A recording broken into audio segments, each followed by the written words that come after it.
Mohon perhatian kepada Bapak Ibu peserta hadirin. Acara workshop akan segera dimulai. Ladies and gentlemen, the opening of academic writing Oxford's workshop one is about to university, commence. Please kindly take your right? best positions So on your what's screen. all this about colleges? Well, as over 70 academic departments, Oxford University is actually made up of dozens of collections of buildings known as colleges. They've been around for a long, long while, and some colleges are old, very old. University College, for example, was established in 1249, 100 years after the university was founded. However, some colleges are new, but a new college isn't new. It was established in 1379. It's old. Colleges stretch right across the city and all are pretty near the centre. As an Oxford graduate student, you'll belong both to a department, which will oversee your course and house your lectures, and to one of our world-famous colleges. With 38 in total, as well as 6 permanent private halls, and some dedicated to graduates only, they are intimate communities with a rich and vibrant history where you can meet academics and fellow students from around the world from a wide range of subjects. Most colleges have between 300 and 500 students at a time, so quite a lot, but not overwhelming. Sounds great, right? And now you're thinking, does it matter which college I go to? And do I have to choose a college? Well, colleges have a lot more in common than they have differences. Applying for a college is part of the same process as applying for your course. You can either let us find you a college, or you can let us know your preferred one. You'll still get a great Oxford experience at any. And once you're here, you'll no doubt think your college is the best. She does. All colleges have great facilities and food and accommodation and chairs and everything, and graduate students benefit from the Graduate Common Room and Middle Common Room, or MCR, in their college. Both a physical space and an organisation, it provides social events, advice and a link to the graduate community. There's probably plenty of cake as well. Still want to know more? Let's take a closer look. Located in North Oxford along the River Cherwell is Wolfson College. Wolfson's just for graduates, with students from 75 nationalities enrolled in masters and doctoral programmes, like this lad wobbling about in a misjudged hat. St Hilda's was just for women until 2008. The college is named after the Anglo-Saxon Saint Hilda of Whitby, who allegedly once turned lots of snakes into stone, which shouldn't be sniffed at. Here's their cat. The university's newest college came from the merger of Green College and Templeton College. They called it Green Templeton. Check out this massive gym!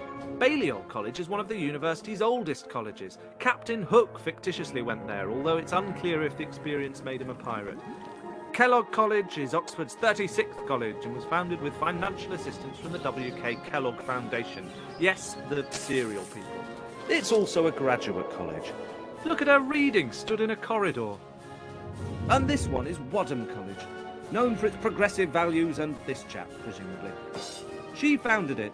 So basically, colleges make a big university that little bit more homely. It's easier to get to know people, you've convenient access to staff, your own library, places to relax, sports teams to play for, social events to attend, and a little bit of healthy rivalry to foster. After all, your college is the best.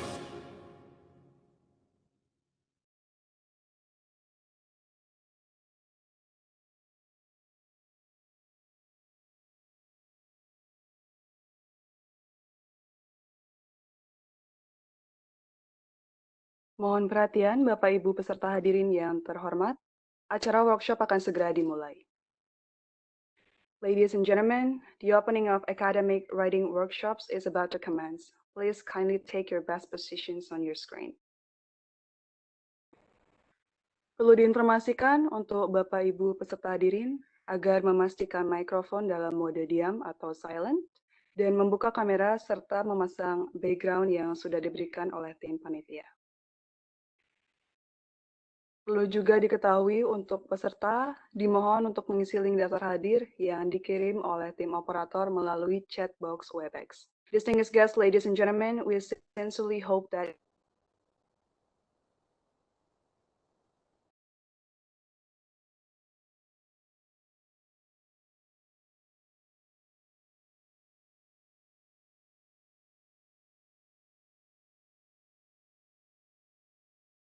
Om Swastiastu.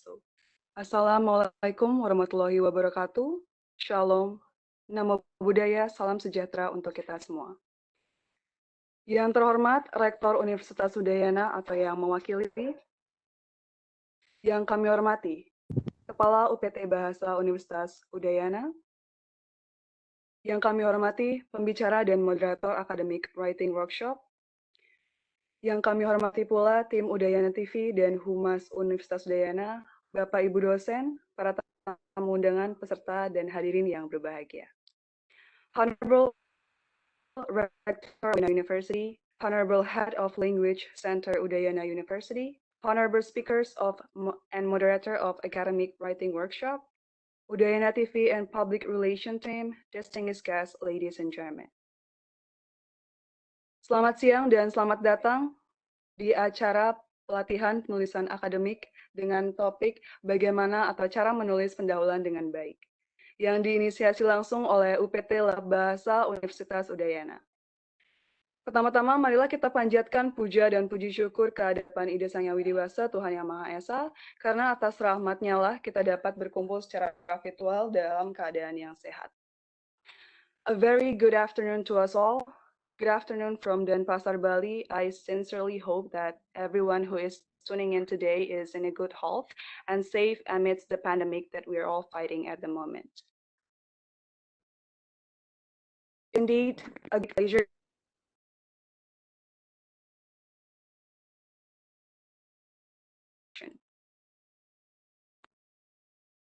Ladies and gentlemen, to inform you that this workshop will also be live on YouTube at Udayana TV. For those who cannot join on this virtual conference, can tune in more on Udayana TV YouTube channel. Perlu diinformasikan, acara pelatihan akademik writing hari ini juga dapat ditonton di kanal YouTube Udayana TV. Bagi Bapak Ibu hadirin yang tertinggal atau tidak bisa bergabung dalam Webex, dapat menonton ulang tayangan ini di kanal YouTube Udayana TV.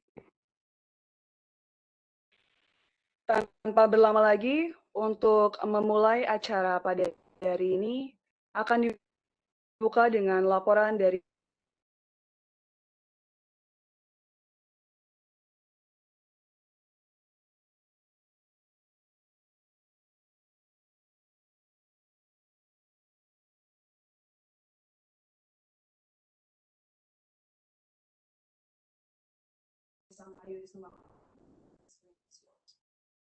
Baik, terima kasih banyak kepada pembawa acara. Thank you very much for Miss Sita. Bapak Ibu izin untuk menyampaikan laporan singkat kami dalam dua bahasa. Yang terhormat Rektor Universitas Udayana atau yang mewakili, yang kami hormati narasumber dan moderator, yang kami hormati pula Bapak Ibu dosen, para pegawai, dan juga mahasiswa. Om Swastiastu. Assalamualaikum warahmatullahi wabarakatuh. Namo Buddhaya, salam sejahtera buat kita semua. Selamat siang dan selamat datang kami ucapkan di ruang virtual UPT Bahasa pada siang hari ini. Good afternoon to everyone, and we kindly welcome everyone to the Language Center's Webex Room. Puji syukur kehadapan Tuhan, kita dapat berkumpul siang ini dalam keadaan sehat secara virtual, guna mengikuti acara pembukaan pelatihan academic writing. We do hope to find everyone in good health, and we also hope that everyone is ready for the workshop. Bapak Ibu, kegiatan ini merupakan kegiatan tahunan yang dilakukan oleh UPT Bahasa, dan tahun sebelumnya kami laksanakan secara tatap muka. Terakhir itu kami laksanakan di bulan Maret tahun 2020. Dan mengingat situasi pandemi, maka hari ini kita laksanakan secara online atau daring. Hari ini kita akan mendapatkan ilmu dari Ibu Dr. Charlotte Hemming dari Universitas Oxford, dan acara nanti akan dipandu oleh Ibu Dr. Tri Anggraini Kachna Werdi.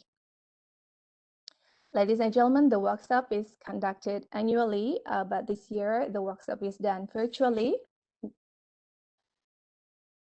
due to this pandemic situation.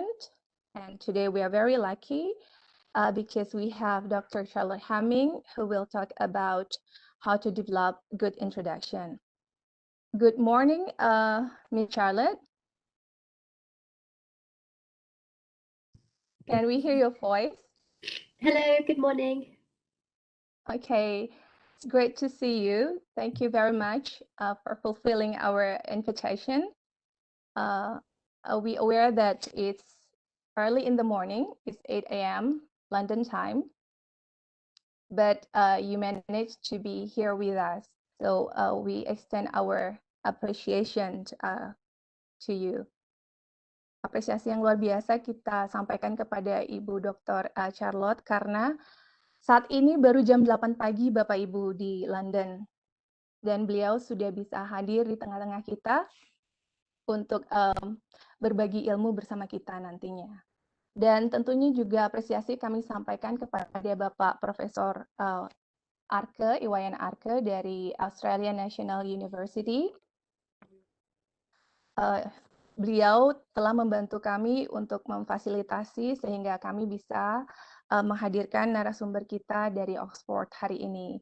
We also have Profesor Arke, yang juga guru besar Universitas Udayana, khususnya dari Fakultas Ilmu Budaya. Selamat sore, waktu Canberra, Bapak Prof. Arke. Can we have your face on the screen as well?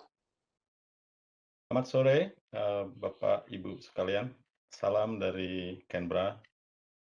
Terima kasih. Ya, terima kasih banyak Bapak Prof. Arke yang sudah meluangkan waktu bersama kami. Dan Bapak Ibu, kami juga melaporkan bahwa peserta yang mengikuti pelatihan ini yang kami sampaikan undangannya ke fakultas itu sebetulnya diwakili masing-masing dari dengan dua orang peserta, sehingga totalnya terdapat 26 peserta. Namun demikian kami juga mendapatkan peserta tambahan dari registrasi link kami sebanyak 32 peserta, sehingga totalnya ada 58 peserta yang turut serta. Tentunya ini menunjukkan minat atau antusiasme yang luar biasa dari sivitas para dosen di lingkungan Universitas Udayana. Ladies and gentlemen, the workshop attends by 26 participants today, and we also have additional participants who are joining also through registration link for 32 participants. So altogether, there are 58 participants who will be joining the session. Sekiranya demikian yang kami bisa laporkan Bapak Ibu, kami harap pelatihan ini bermanfaat bagi Bapak Ibu sekalian dan tentunya juga bagi mahasiswa yang turut menyimak pelatihan ini. Kami ucapkan terima kasih atas kerjasama yang luar biasa dari semua fakultas, tim UPT Bahasa juga, kemudian USDI, Udayana TV, dan tentunya Humas Universitas Udayana, sehingga acara hari ini dapat terselenggara. We do hope that all participants will find this workshop beneficial and helpful in producing a good introduction. And we also would like to extend thank you very much for all parties who made this event possible, this workshop possible. Demikian yang kami bisa laporkan, kami tutup dengan Parama Santi. Om, Santi, Santi, Santi, Santi, Om. Baik, terima kasih untuk Ms. Sangayus Marani. Baik, Bapak Ibu peserta hadirin yang berbahagia, acara dilanjutkan dengan sambutan pembukaan oleh Rektor Universitas Udayana yang pada kesempatan kali ini diwakili oleh Dekan Fakultas Ilmu Budaya Universitas Udayana. Tanpa mengurangi rasa hormat, Ibu Dekan, kami silakan untuk menyampaikan sambutan. Distinguished guests, participants, ladies and gentlemen, with much honor, we would like to invite Dean of the Faculty of Humanities as the representative of Rector of Udayana University to give a welcome speech. To Ms. Dr. Sri Satyawati, the screen is yours. Terima kasih MC telah memberikan kesempatan kepada saya untuk membuka acara ini dan memberikan sambutan.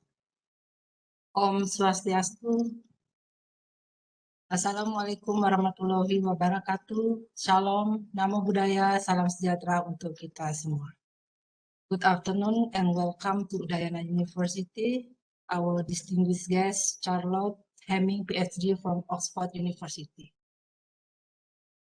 Good afternoon, the head of Language Center of Udayana University, Ibu Isnu, and all participants of academic writing workshop, staff of Language Center, and all invitees and ladies and gentlemen. First of all, I would like to express my sincere gratitude to the Almighty God, Ida Sang Yang Widiwasa, for his blessing. We could have an opportunity to attend the academic writing workshop in topic how to develop good introduction on 23rd of August 2021. Ladies and gentlemen, on behalf of Rector of Udayana University in this occasion, I would like to thank for Charlotte Hemming, PhD, for your willingness to be the speaker of workshop carried out today in our university, especially at Language Center of Udayana University.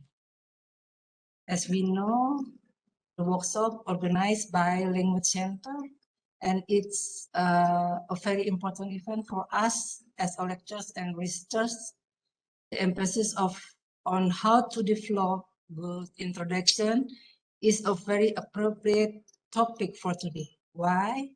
Because the preparation of introduction is the most difficult and complex stage.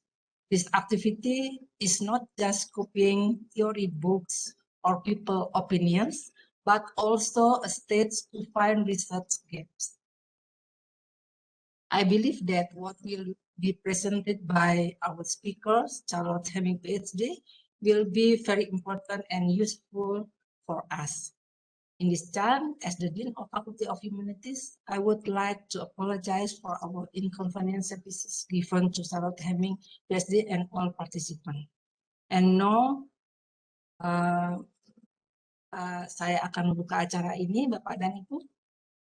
On behalf of the Rector of Udayana University, by saying Awigenam Astu, I declare that the workshop of academic writing held today on 23rd of August 2021 is officially open. Thank you. Om Santi Santi Santi Om. Assalamualaikum warahmatullahi wabarakatuh. Shalom, namo buddhaya, salam sejahtera untuk kita semua. Terima kasih dan selamat sore. Terima kasih Ibu Sri Satyawati atas pembukaannya.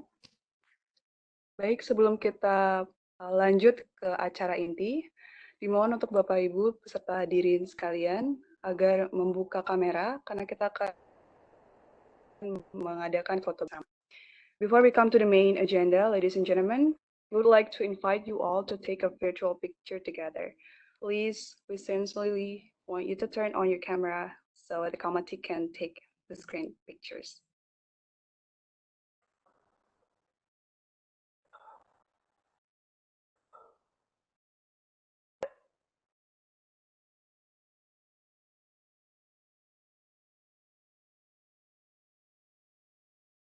Mohon dibantu Bapak Widi untuk memfoto atau men-screen pictures.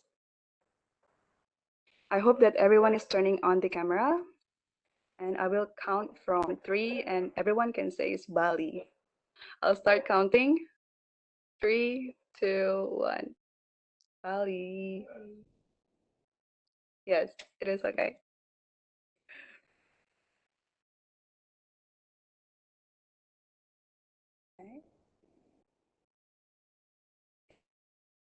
Thank you very much. Baik Bapak Ibu peserta hadirin yang berbahagia, saatnya kita masuk ke acara inti, yaitu pelatihan penulisan akademik dengan topik cara menulis pendahuluan dengan baik, yang akan dipandu langsung oleh Ibu Tri Anggraini Prajnawarti. As of the workshop initiated by Udayana University Language Center, we come to the main agenda, which we bring together a distinguished expert on this particular topic for further discussion and bring better understanding about the actual writing skill set on how to develop a good introduction. Therefore, proceed to the next agenda is the main event, that is academic writing workshop on how to develop a good introduction that will be moderated by Ibu Tri Anggrani Prajnawarti. Let me introduce a bit about our moderator for today's workshop. She is a lecturer at the Architecture Study Program, Faculty of Engineering, Udayana University, and she is active research and surveys and publication also in the fields of vernacular architecture, urban planning, and cultural heritage. As an active reviewer on the Journal of Urban Planning on Development, Journal of Ruas Brawijaya University, Journal of Space Master Program in Architecture Unut, and Scientific Journal of Architecture and Planning Student Journal, also among other brilliant work experiences and publications. We sincerely hope that we can focus on the main theme of today's discussion, which highlights on how to develop a good introduction. And it is also our hope that the discussion will be open and insightful. Therefore, to begin the workshop, to Ms. or Ibu Tri Anggrani Prajnawarti, the screen is yours. Thank you, Master of Ceremony. Om Swastiastu, Assalamualaikum warahmatullahi wabarakatuh. Salam Namo Buddhaya and salam sejahtera untuk kita semua. Thank you for the time and the opportunity given by Language Center of Udayana University to be a facilitator for this workshop. Good afternoon and welcome to Udayana University, our distinguished guest lecturer, Ms. Charlotte Hemmings, PhD. Good afternoon to the Dean of Faculty of Linguistics, the Head of Language Center of Udayana University, and all participants of Academic Writing Workshop and staff of Language Center. I hope that everyone is fine and happy this afternoon and ready for this workshop with the topic, How to Develop Good Introduction on today, 23rd of August, 2021. First, I would like to introduce our distinguished guest speaker for this afternoon. We are so grateful that Ms. Charlotte Hemming, PhD, from Oxford University is willing to share her knowledge to us, which I believe that her knowledge will be very important and useful for us, especially for us as a lecturer and also a researcher, so we can improve our ability to write an academic paper. Ladies and gentlemen, Ms. Charlotte Hemming is currently a researcher at the Faculty of Linguistics, Philology and Phonetics, University of Oxford, and Linguistics since 2019. She is also an organizing tutor at Worcester College, University of Oxford, Research Associate in the AHRC project, Engano in the Austronesian family, historical and typological perspective.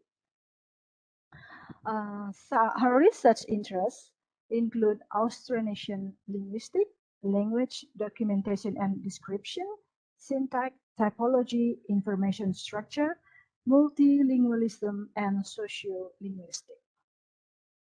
She has so many prizes and awards. Of course, I can't mention all of them. Here's some of her prizes and award are on 2019, second prize for the Best Poster Award at the Societas Linguistica Europaea SLA conference in Leipzig. In 2019, award for Excellent University of Oxford reward and recognition for exceptional individual. She also contributed to the work of the university in research, teaching, impact, and public engagement activities. Also expanding training communities. And in 2016, nomination for the Oxford University Student Union for Most Acclaimed Lecturer Award. Some grants, such as in 2016, like Leverhulme Early Career Fellowship, funding for the 3-year postdoctoral research project Information Structure in Northern Sarawak, and also get a grant for Wikimedia project grant, funding for the outreach project Improving Endangered Language Content. And in 2015, British Council researcher linked workshop funding to cover participation in 2-week workshop in Thailand.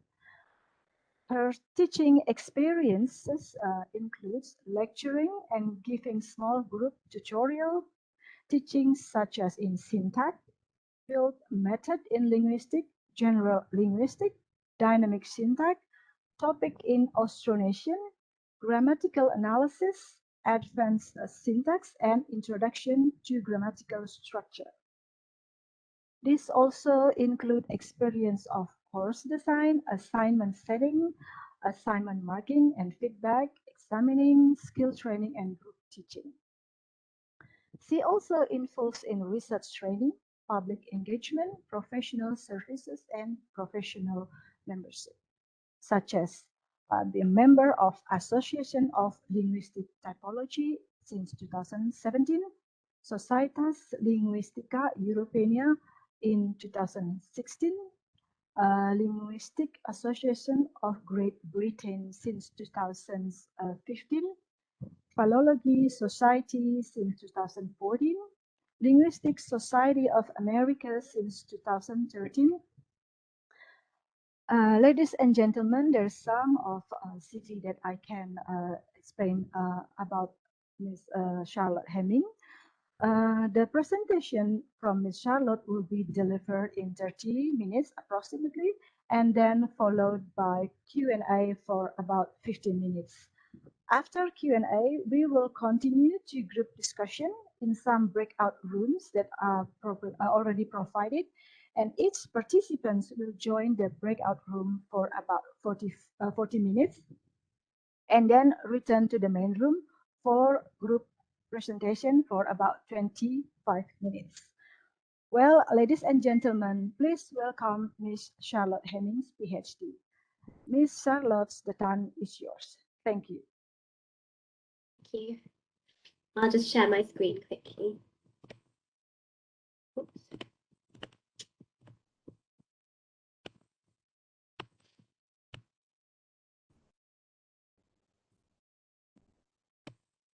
Oh, geez.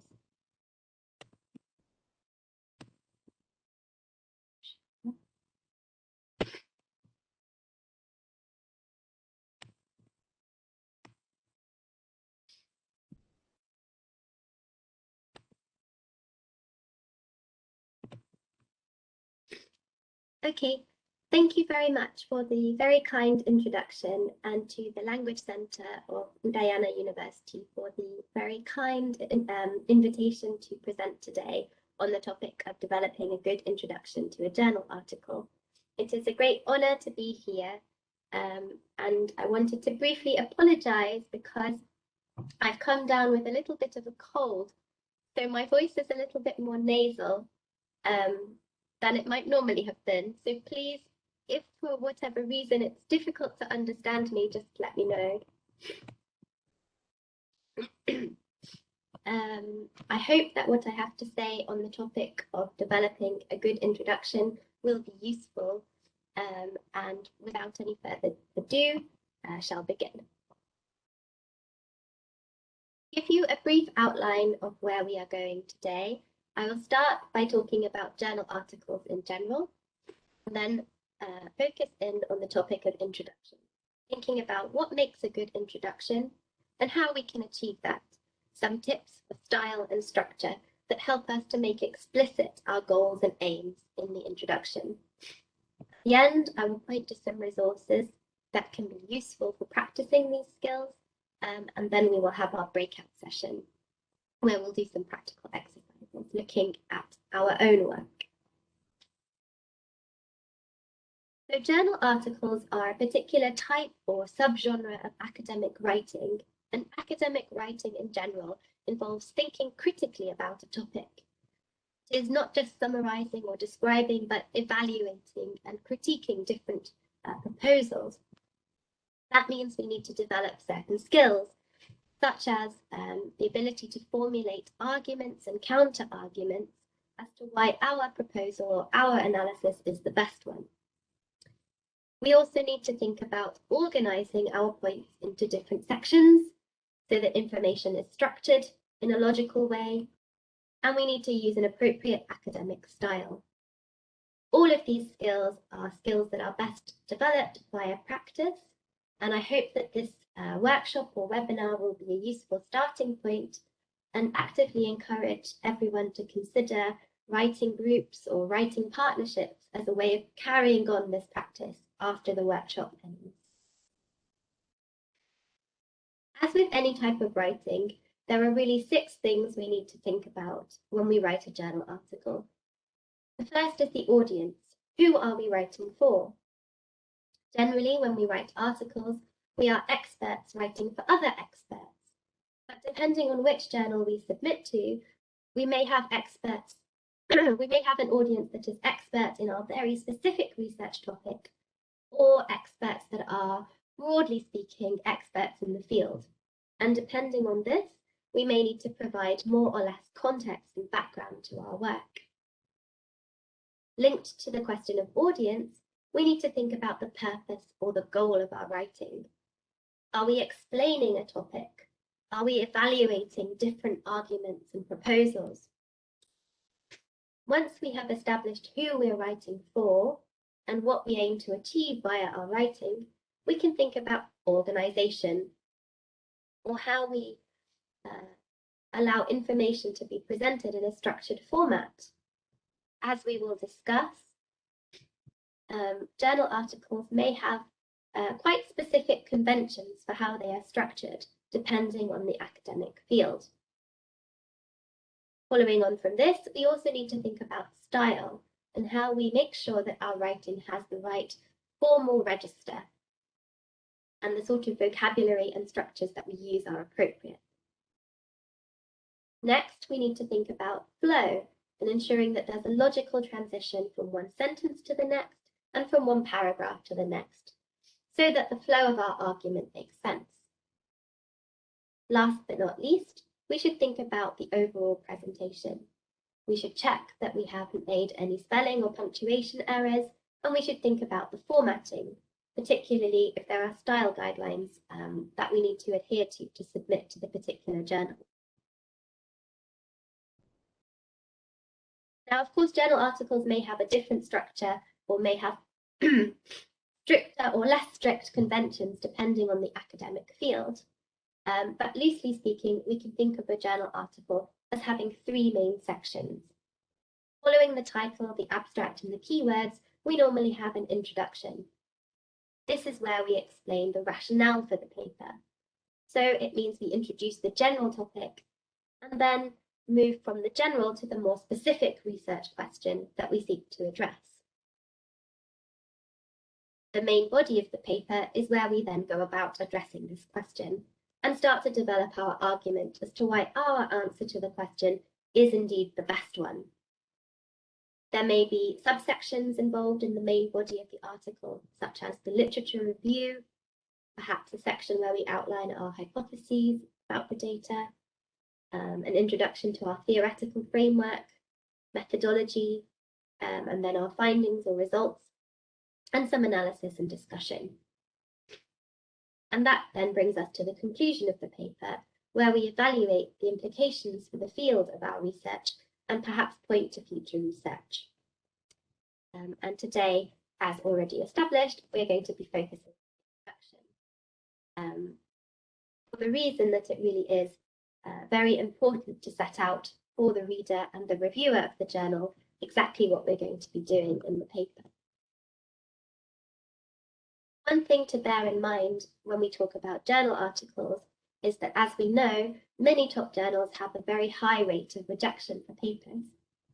I say this not to be disheartening, but rather to be realistic about the fact that many papers will go through several life cycles before they are eventually published.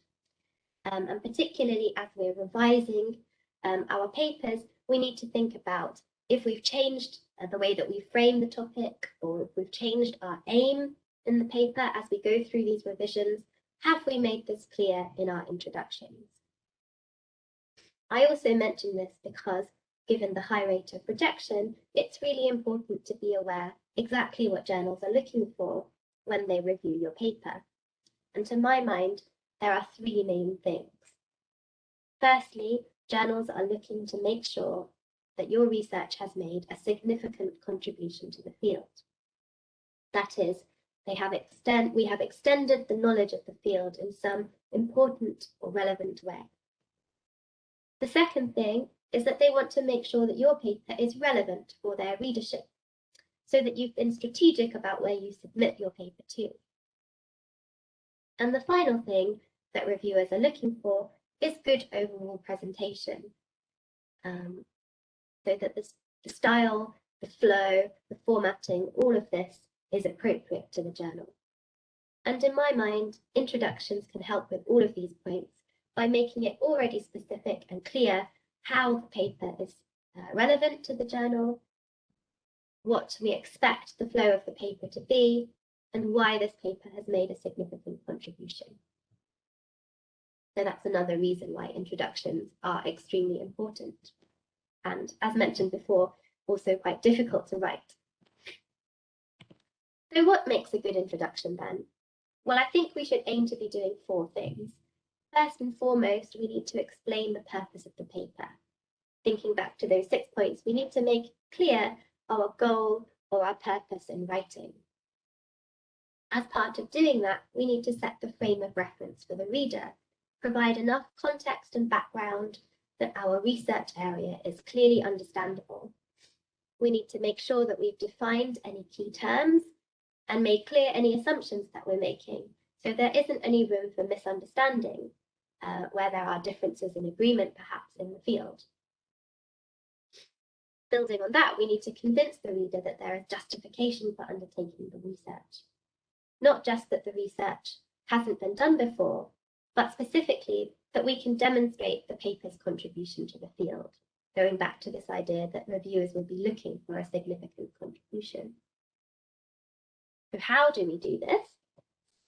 Well, John Swales suggests that the best way to achieve all of these aims is to have your introduction separated into 3 steps, or 3 moves, as he calls it. He says, the first thing we ought to be doing is establishing a research territory. And this is kind of divided into 2 parts. Specifically, we want to show that the general research area is important, crucial, interesting, problematic, or relevant in some way. So in other words, that it's worthwhile pursuing this particular research area. Building on that, we need to set the frame of reference or provide the context by introducing and reviewing the previous literature to set up the general research area. At this stage, he suggests we can move on to move 2, establishing a niche. Essentially, this means indicating a gap in the previous research by raising a question about it or extending previous knowledge in some way. So showing how your research, how there's a gap in the existing literature that your research can fit into. Once you've established this niche, step 3 is then to occupy the niche by outlining the purpose or the nature of your particular research, in other words, by giving your research question, and indicating the structure of the research paper.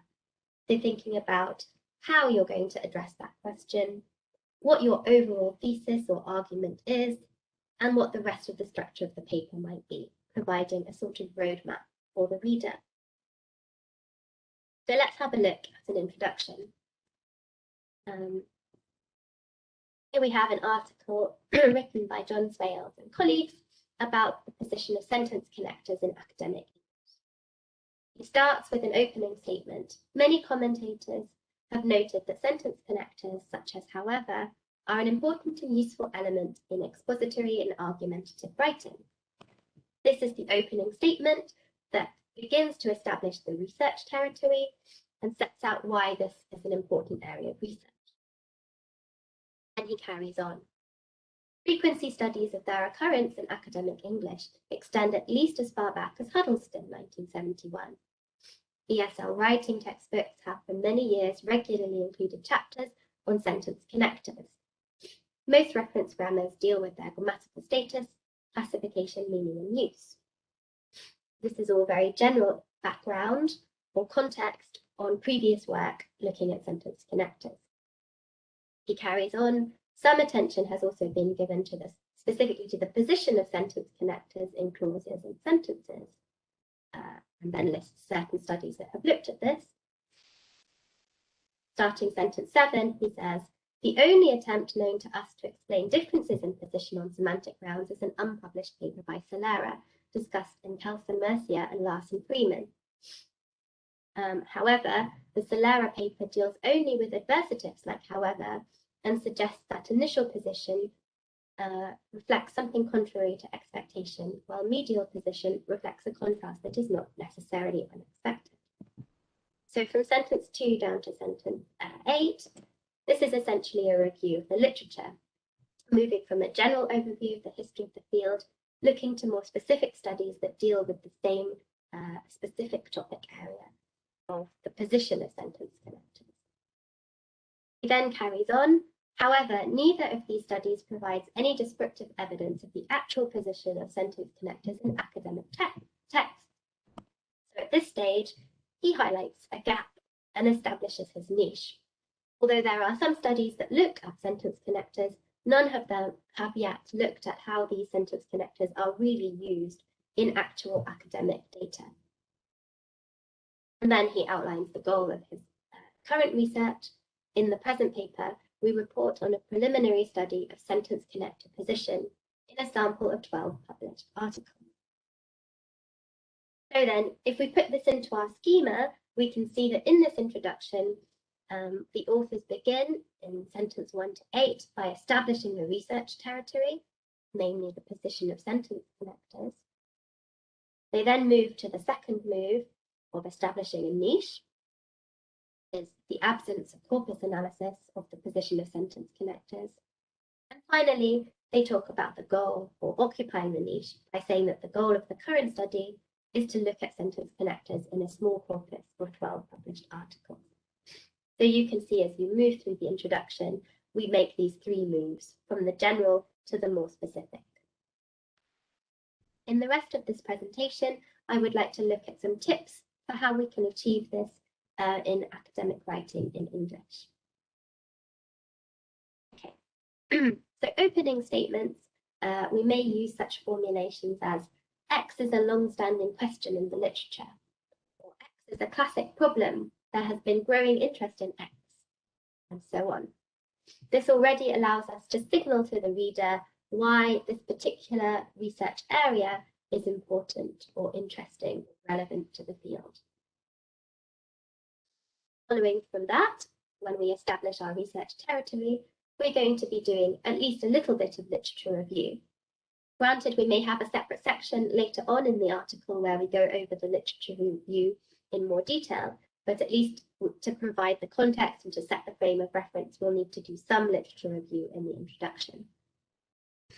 This means we have to critically engage with the existing literature and evaluate what is relevant, particularly what is the most relevant for the introduction. And this involves developing skills like summarizing and paraphrasing, as well as quoting directly.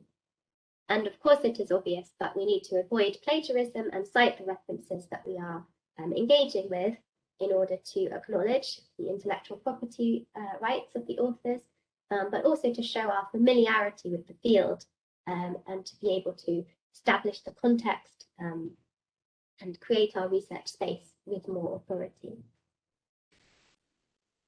So summarizing then is taking an idea that may have been established in a whole article or a whole book and restating it succinctly in fewer words, that is, in a paragraph or a few sentences.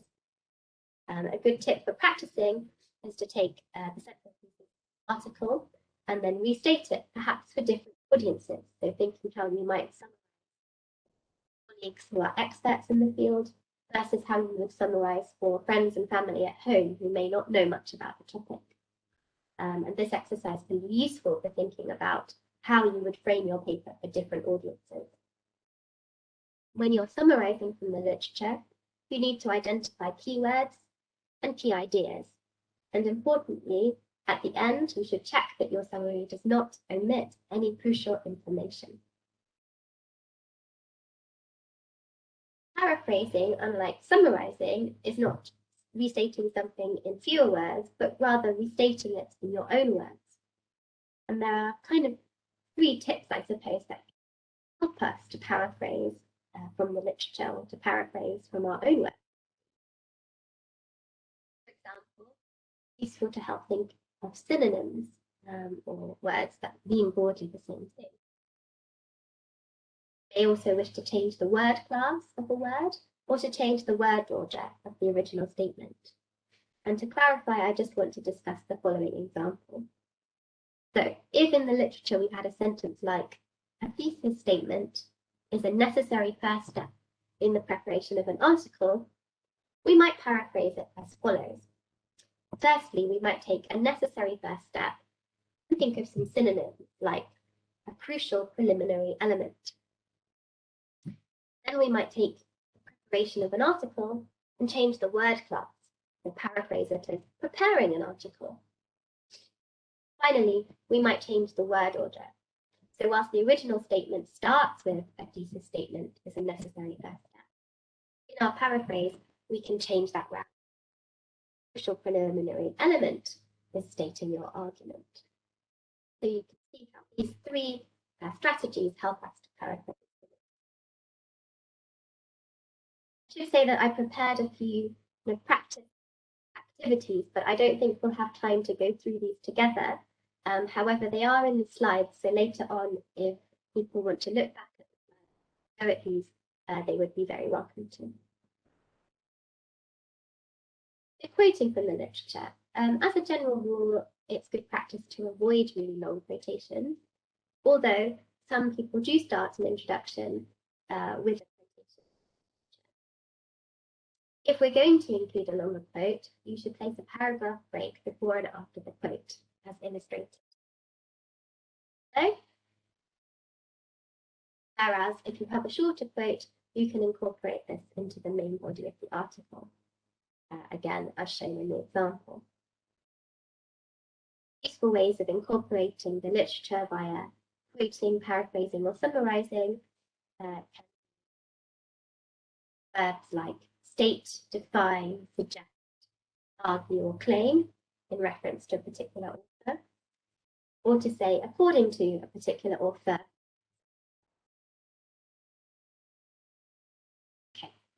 So once we've made a brief opening statement and summarised and reviewed the literature, we have then established our research territory, and the next step is then to establish the niche.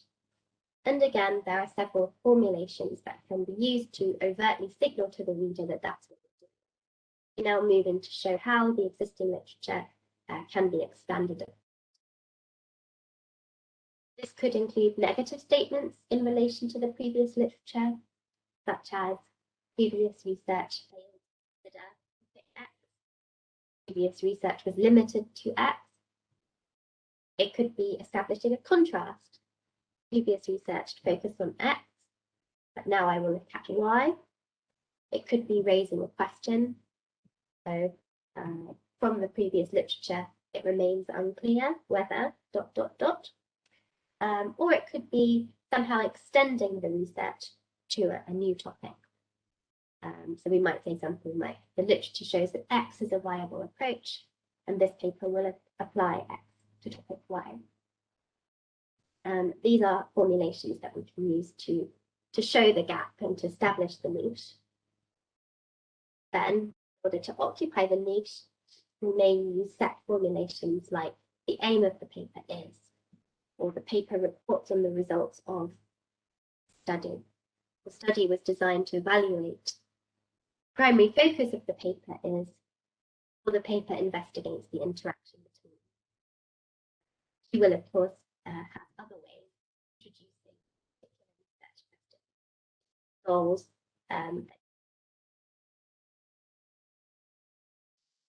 So occupying the niche is really stating our research question. To kind of note, whilst the topic of your research project may be multifaceted, and you may have many different research questions that you're exploring in your research projects, when you write a journal article, the research question needs to be focused and specific, such that it is feasible to actually answer the question within the space limits of a journal article. whether that is 20 pages, say, or a certain number of words. As discussed, we want to address a gap in the knowledge, or perhaps a conflict or debate that exists in the field, where lots of arguments have been made on different sides, but the debate still is ongoing.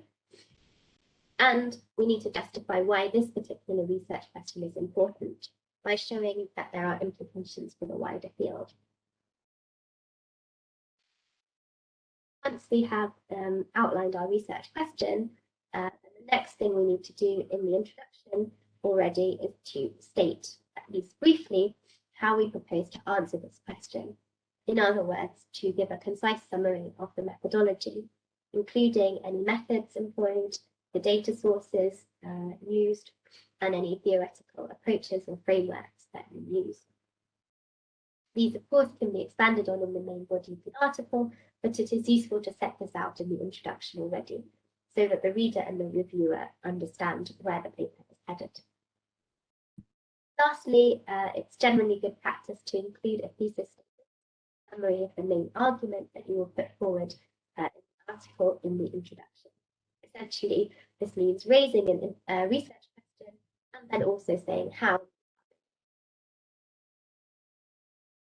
Last but not least, in terms of structure, it is normal for the introduction to end with a sort of roadmap of what is included.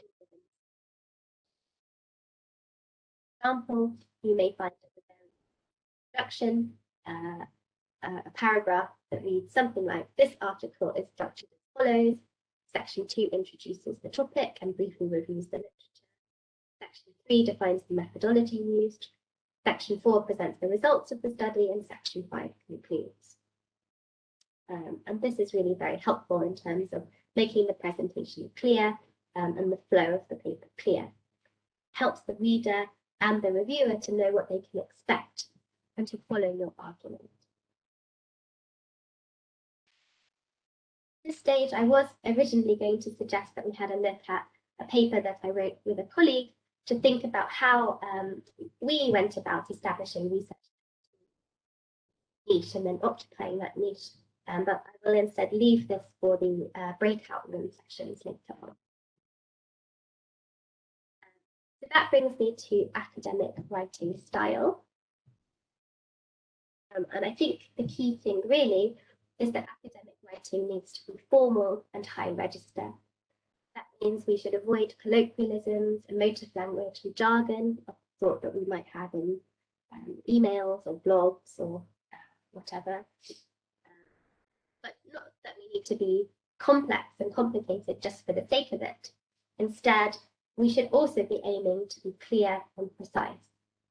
That means we ought to avoid ambiguity wherever possible, so that there's no confusion in what we write. Use the appropriate technical vocabulary and define key terms.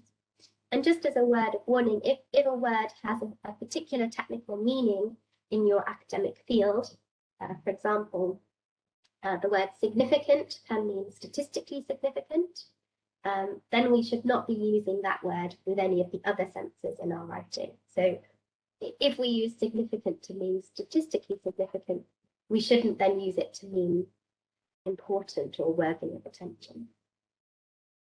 And defining the key terms that you're going to use, particular concepts, is always important, because if your fields are anything like linguistics, then there will certainly be disagreements amongst academics as to how central terminology in the field is used and understood. And it's important to make clear in your paper how you intend to use a particular term. Specific fields may have different norms and standards for the style used in a paper. In particular, there may be variation in terms of how frequently authors refer to themselves as I in a given academic text. To learn more about the norms and standards in your own field, the best recommendation is to look at some of the papers published in the top academic journals and to see what sort of style they employ. So just a kind of little practice exercise then about formal vocabulary. I suppose we could You can just do this at home or by yourself anyway. The aim is to fill in the blank with the more formal choice. So the government has made blank progress in improving education. Of course, the more formal option would be a loss of jobs is one of the blank processes automated. Of course, the more formal option will be to use a word like consequences rather than the longer phrasing of things that will happen. And last but not least, this finding is the result of blank different experiments. Again, one word. So in general, we're trying to keep things specific, precise, and formal. There are 2 points in particular relating to academic English that may help to keep the style appropriate, formal, and first is the use of phrasal verbs, or avoiding the use of phrasal verbs. So in English, we often use phrasal verbs that look for, carry out, take on, go up, find out, etc. These can sometimes be considered low register and can also sometimes have a range of different meanings.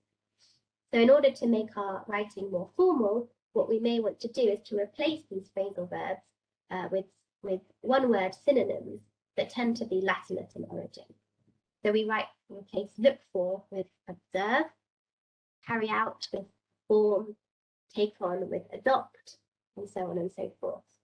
And the kind of higher register Latinate verbs tend to have a more specific and more formal meaning. So it can help us to avoid ambiguity as well. The second thing that is worth thinking about is the use of pronouns, and particularly this and that, which are words that we use to refer back to some other noun phrase in the text. When we start to write our papers, we may think that it's clear what this and that refers to. Like, this is important for our understanding of topic X, but particularly if our paper goes through several rounds of revisions and we move bits around in the text, it may become less clear what this and that actually refer back to. So one kind of strategy for making this clearer is to consider adding a summary noun to clarify what this and that refer to. So we could say something like, this definition is important, or this event is important, or this finding is important. And already we can see that these 3 statements are clearer in terms of what they would refer to than the first one. So much on academic style. The next thing I wanted to talk about very quickly was the idea of putting together our work. Even in the introduction, we want to aim for a logical flow of ideas. And this can be best achieved by points into separate paragraphs. Generally speaking, it's useful to start the paragraph with a topic sentence that introduces the main point or idea, and to end with a summary sentence that evaluates the importance of that point that you're making. And flow can be aided in particular with connectors, like however, as we discussed previously, that create transitions between paragraphs and sentences. So just quickly to illustrate the importance of this, and I hope I have time, consider these 2 texts. These texts both have the same content, but as you will see, the second text has a much better flow to it than the first one. The first text is simply a series of sentences placed one after another, with no explicit connectors between them to signal the relationship from one sentence to the next. If we compare text 1 with the text 2 below, we'll see that the flow is aided by connectors like, for example. Also, however, that show, for example, that sentence 2 is an example, a more specific example of the general statement in sentence 1. second sentence also aids, the second paragraph, sorry, also aids flow by running sentences together using conjunctions like because. So instead of saying the eye is ideally suited for laser surgery, most of the eye tissue is transparent, those two ideas can be run together and rephrased as the eye is ideally suited for laser surgery because most of the eye tissue is transparent, making the relationship between the two sentences clear. And last but not least, the two sentences can be paraphrased to indicate the relationship as well. So instead of saying lasers are effective at treating some causes of blindness, others are not, this can be paraphrased by saying lasers are also more effective than other methods at treating some causes of blindness. So we can see how the style and the use of connectors and conjunctions can really help us to aid the flow of the text and to think about how to make the argument more clearly. I want then to end the presentation, and hopefully I'm not running out of time too much, by talking briefly about editing and proofreading, as obviously an important stage in any sort of academic writing. May involve trimming the text in order to stick to the word count, or revising the content and the structure of the word. In order to do this, we need to check, or when we're revising, we really need to check that the argument is supported and that we've made our points clearly and precisely.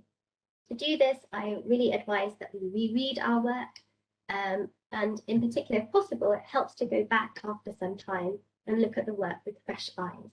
So we can see if the things that we thought were clear and that we were intending to convey via our writing have really been conveyed to the reader. This is also the stage at which we can check our spelling, punctuation, citations, references, and formatting to check that our overall presentation is good. And some common things to think about are to think about the subject and verb agreement, check that we have in English, and to check that we've included articles like at this stage, we also need to make sure that our guidelines of the journal that we're submitting the article to. And that's that. We have thought about the audience, the purpose, the organisation, the style, the flow, and the presentation. So I end then with a checklist for introductions. Once we've written them, we should think, have I stated my research question? Have I made clear how I will address my research question?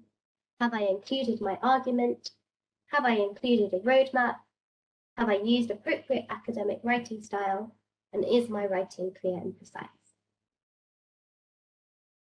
Finally, I just wanted to link to a few resources that are designed to help develop writing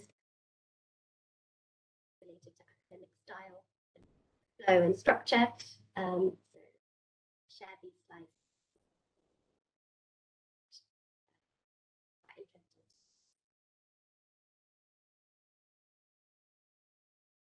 Excuse me, we can't hear you, Miss Charlotte. I think we lost your voice. No, how much did yes. you do? Yes, now we can hear you. Okay. Yeah. Thank you.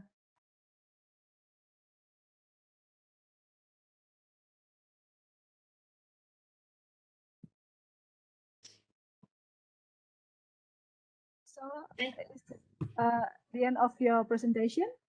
Yes, that's the end. Okay. Thank you so much, Miss Charlotte.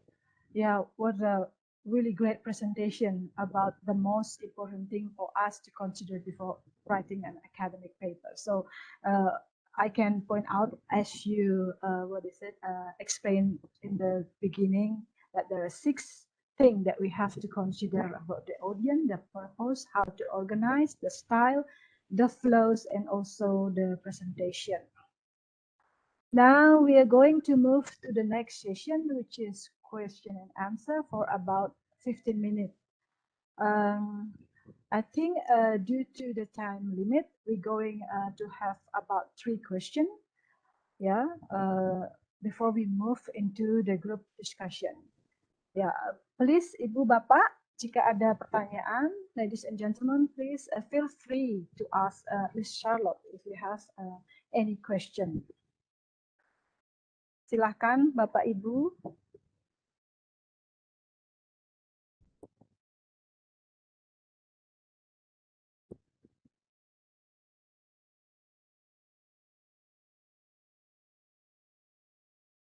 You also can type on the chat column here in Webex, or just turn on your microphone, unmute, and then you can ask the question to Ms. Charlotte.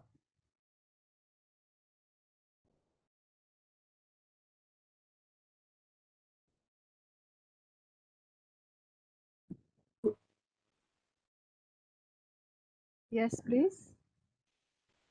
Hello, moderator. May I ask questions to the speaker? Yes, please. Yes, please, Pak Budi. Yeah, thank you, Miss Anggi, the moderator. And also thank you very much to Miss Charlotte Hemmings. I'm sorry if my pronunciation is not good. It's your name. That's perfect. Yeah. My name is Budi. I'm from Law Faculty of Udayana University. Well, thank you very much for the very excellent presentations. I look also to some very technical issues that you raise. Then I realize what mistakes I made for several years. I did, let's say, research and try to publish a research article. First of all, actually, I have two questions. Number one is about the co-locations.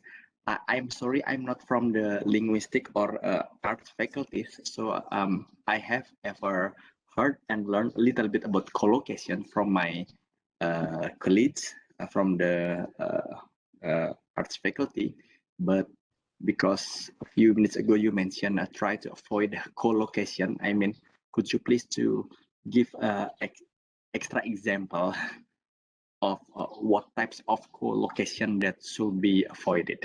That's the first question. Yeah. I suppose I meant things like, well, like, you wouldn't write anyway. For example, instead of can't, you might write cannot, that sort of thing with a colloquialism. Okay, can and cannot. Examples. Yeah. And may I have one more question, please?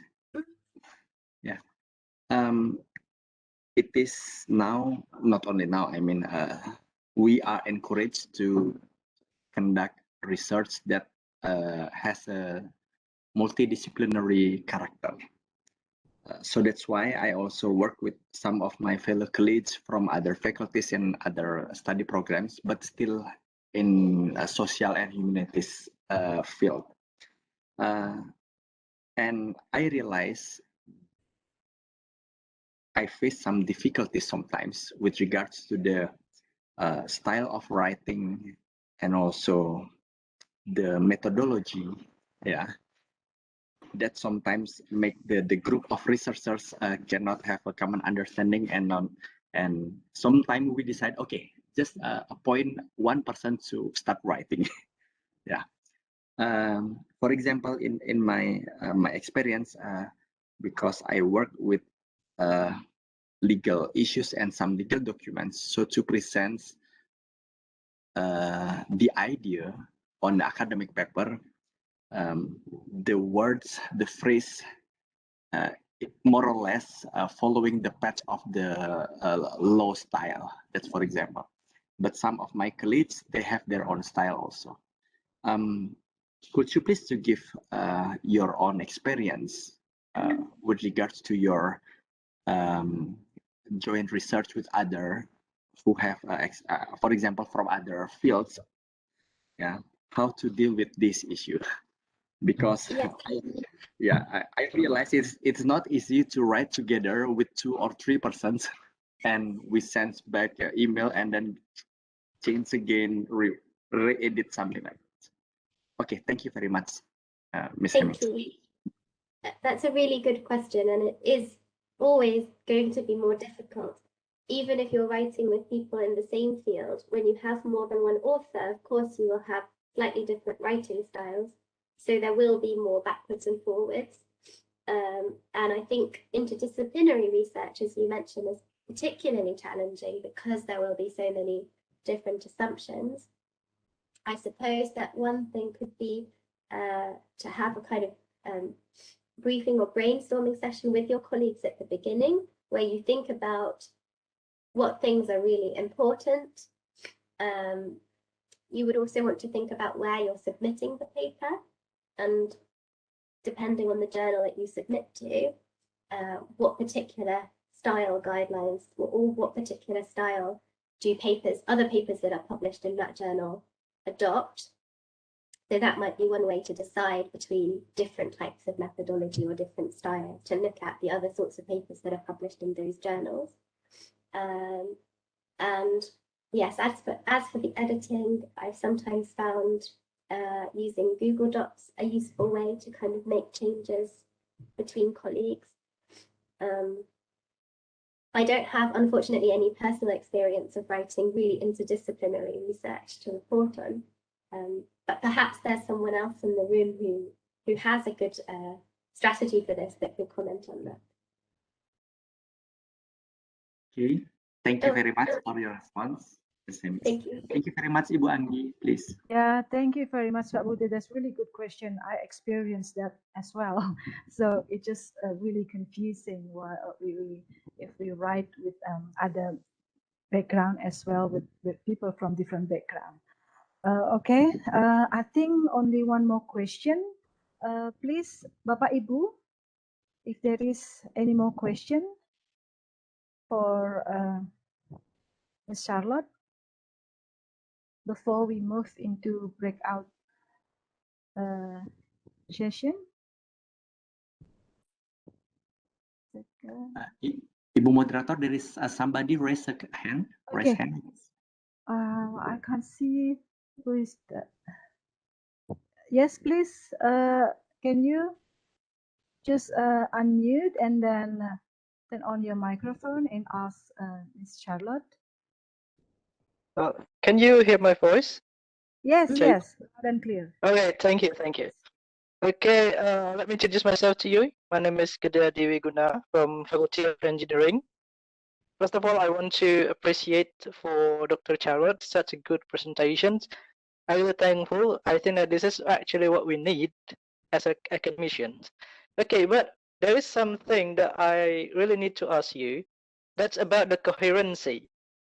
How can we actually maintain coherency in writing the introductions? As you know that we gather a plenty of literature reference from any kind of source, from any kind of writing style, of course. We sometimes take the literature from Brazil, from America, from Europe, and also from Chinese and Japanese. They also have a different standard of writing, like a research paper. So how could we gather all of the information from them and then arrange them in one introduction without ruining the coherency? I think that's the question for me. Thank you. Thank you. That's another really good question. And I think that, yes, I didn't mention coherence, but coherence is, of course, really important. I think this is where the skills with summarizing and paraphrasing really come into their own. So you will, of course, be gathering literature and examples from lots of different sources, as you say. And when you try to paraphrase and summarize that, that's when you will be rephrasing things in your own words, and that's how you will make things consistent and coherent. But it is, of course, a skill. So I think practice really is the best way of developing these skills. How can I work out what's the really key information from these different papers that I've read that may have wildly different styles? And then how can I summarize that all together or paraphrase that in a way that is coherent?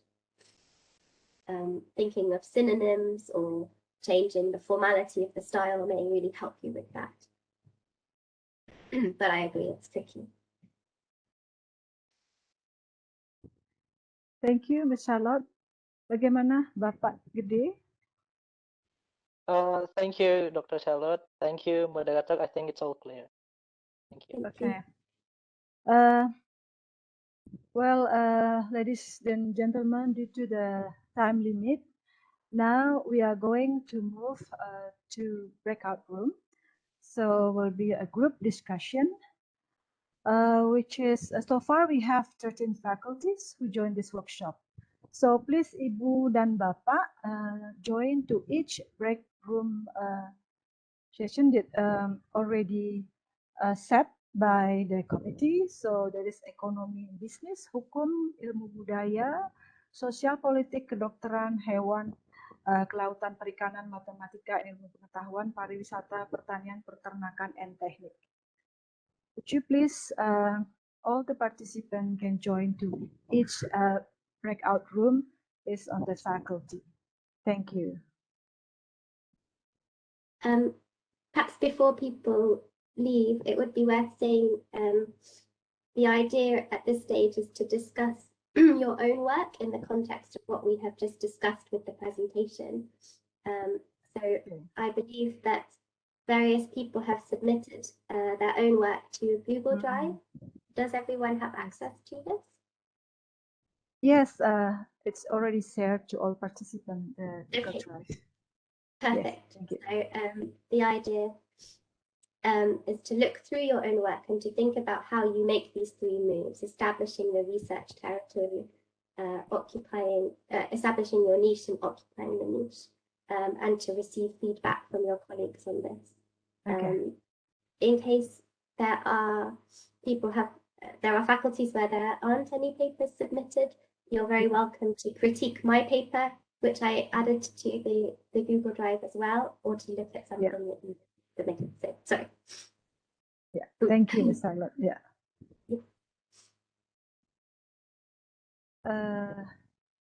I'm still in the main room, so how are we going to do for this session? So are you going to jump into the first breakout room and then move to the next one and like that? So I can do, or alternatively, people can send messages in the chat function. Oh, okay, in the chat box. Okay, cool.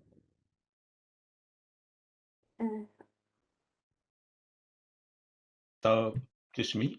So I can jump also to different room as I like. Yes, please, Prof. Arka. Yeah, I think we may as well jump. Yes. Yeah. So one question also, I haven't seen. So they have been given draft to look at. Is that the idea? Yes, I believe certain members have submitted a draft introduction already. Some faculties have more than one. Is that correct? Okay.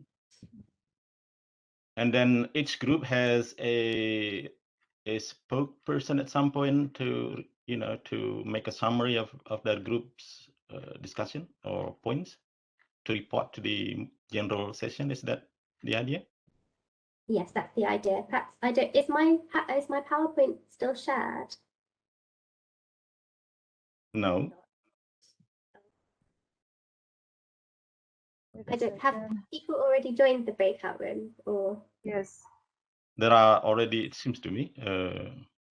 I don't know. Yes, only few of them here, but most of them are already joined the breakout room. Is there some way to share my screen into all of the breakout rooms? Okay, I'm going to ask Pak Widi.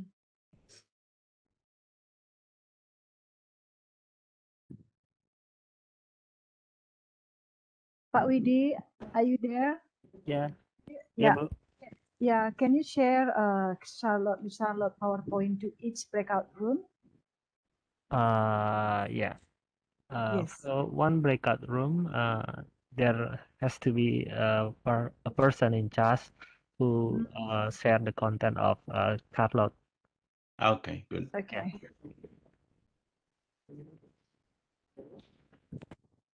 How we can assign each one person in each breakout room to share the PowerPoint? I think Miss Isnu has determined the person in charge for Okay. each the room. Yeah, maybe we can contact them to share the content. Okay, thank you, Pak Widi. Just this final slide that says what to do really.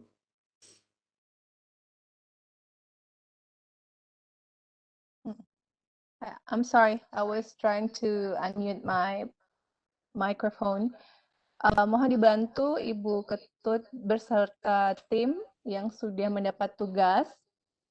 I'm sorry, I'm speaking in Indonesian, so they will be able to understand. PPT-nya itu sesuai penugasan, tolong di-share di masing-masing room-nya. Sudah dibantu juga ada tim Desa Intan, Stravista. Jadi PPT yang disampaikan tadi agar di-share. Terima kasih.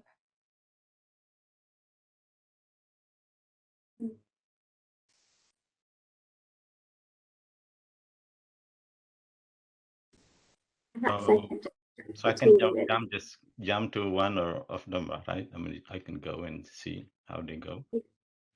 Yeah. Okay, good. Yes, Okay. please, Pak Prof.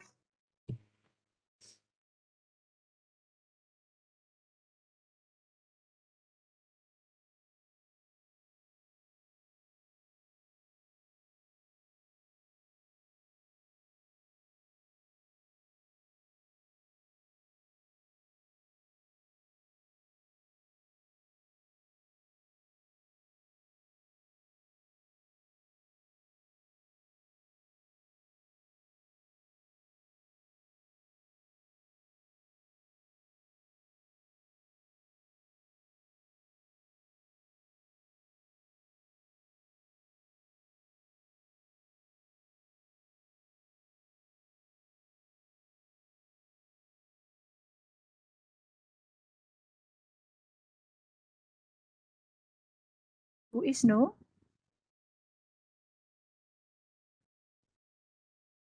Ya, Bu. Bisa tolong dilihat dulu ya, Bu ya. Saya kok tidak bisa jam ke ruangan ya. Sama, itu dah saya mau tanya, saya mau ini kayak kita praktek kemarin ke breakout session 1, 2, 3 dan seterusnya. Iya. Tapi nggak bisa ini. Saya klik breakout session, terus you cannot edit breakout session assignment because someone else is editing them kayak gitu. Padahal cuma mau join. Pak Widi Makanya- bisa dibantu Pak ya. Saya juga tidak bisa masuk ke breakout.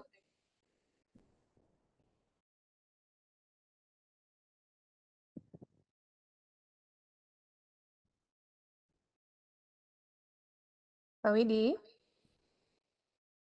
Kayaknya Pak Widi mungkin masih ada di ini ya. Halo Bu, barusan Iya. saya ke room FMIPA, katanya belum ada petugasnya di sana. Yeah. Ada yang raise hand tadi, langsung saya masuk ke room FMIPA. Yeah. Saya nggak bisa join breakout sessionnya Pak. Gimana?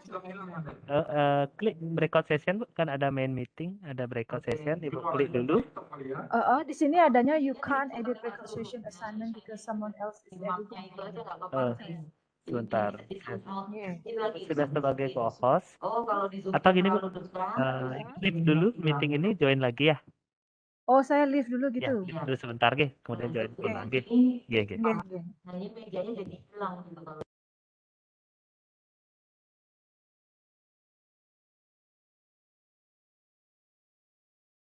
Ibu Tita will present Ibu for the introduction. Yes, to please, discuss, Ibu to be Tita. discussed in this main room. And maybe, yes, the part of the introduction. Ibu Tita, because I have technical problems with the video and also the Ibu Tita. Please, Ibu Tita.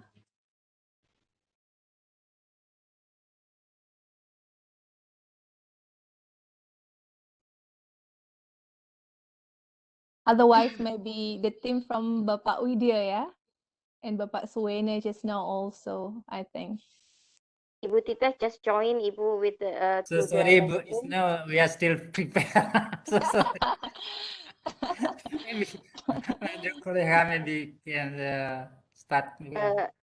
Ibu Isnu, Ibu If any Tita already still joined. have time, maybe I'm last time I will be present. Okay, okay. Because of the, okay. Ampura MC. Yes. Yeah. If we want to share our article, is it our article that we will share? Yes, I think the Yes. part of the introduction. The part of Yes, the indeed. introduction. Yes. Okay. May I? Yes, please. Yeah. Okay. I will share content. And then where is it? This one. Oh.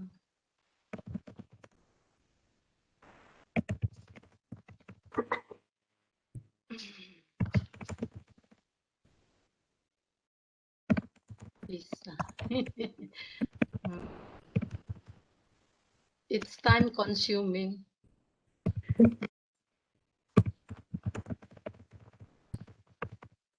Okay.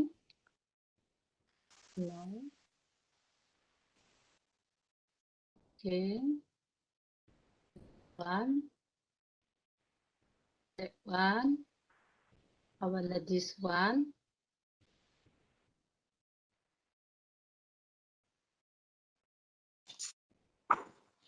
Do you see my article? Not yet. Not yet. Yeah. Halo Ibu. Ya. Gini biar gini kirim itu introduction-nya ke Tiang. Tapi penulisnya jangan dikasih autornya. Oh. Bisa. WA ya. Iya. Apa sakitnya So please the other participant will share it now. Mine is next, I think. Yeah, because it really takes time. It's time consuming to share this. Apologize for that. Okay. I think. Good afternoon. I'm from Faculty of Tourism. If you don't mind, may I share Yes, the introductions? Yes, please. Please share the introduction to us. Yeah, we can see it. Okay. I'm so sorry I cannot turn on the camera. Doesn't matter. Yeah, due to the bandwidth. So this is actually my article. So I just take from the introductions. And but before that, I would like to introduce myself. You can call me Auntie. So I'm a lecturer in tourism faculty, and here's some of my introductions for my paper publications. So based on what Ms. Charlotte already present, I have some of hesitation, can we say like that? Yeah, because what I wrote about in my introduction is actually, I think, not organized well as what she mentioned in the presentation, but hopefully based on this she can give me any insight to develop my introduction become a great article for the international publications. So this is research about Balinese woman which actually graduate from the higher education from the university, yeah, and we research about the motivations. So this is what we think about the opening statement for the first paragraph, but actually this is the combination between what the opening introduction is my idea for 2 or 3 sentences, and then after that it is continued by Mustikawati 2015. And then after that, I have a literature review for several of authors in Bali and also author from international reference. So I organize it by giving a statement by from their research result, and then this I wrote about the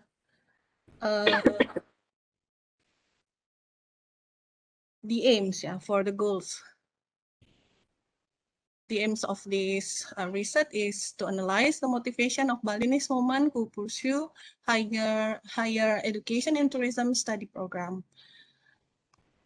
And in the last, so we do also the pre-research and we put the data in here, and we're showing the gap between the male and also female student from two university, tourism faculty in Udayana and also Bali Technic. And we end with some of the conclusion about analysis and also about little method that we want to do for this research.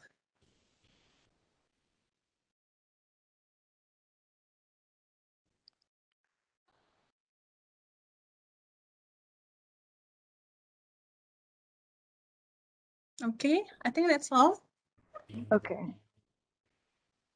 Thank you. Thank you so much, Ibu Yanti. Yes. Yeah, please, Miss Charlotte, if you have any feedback to this Yes, introduction. Thank you for sharing this. I think it's really useful to be able to think about these things that we've been discussing abstractly in relation to a concrete piece of writing. I think, yes, this section where you have this study aims to analyze the motivation, etc. That's nice and clear what the goal of the paper is. I think what you might want to think about now is what is your general research territory and why is that important? So to open with something that makes it clear, what the overall research area is and why that's interesting.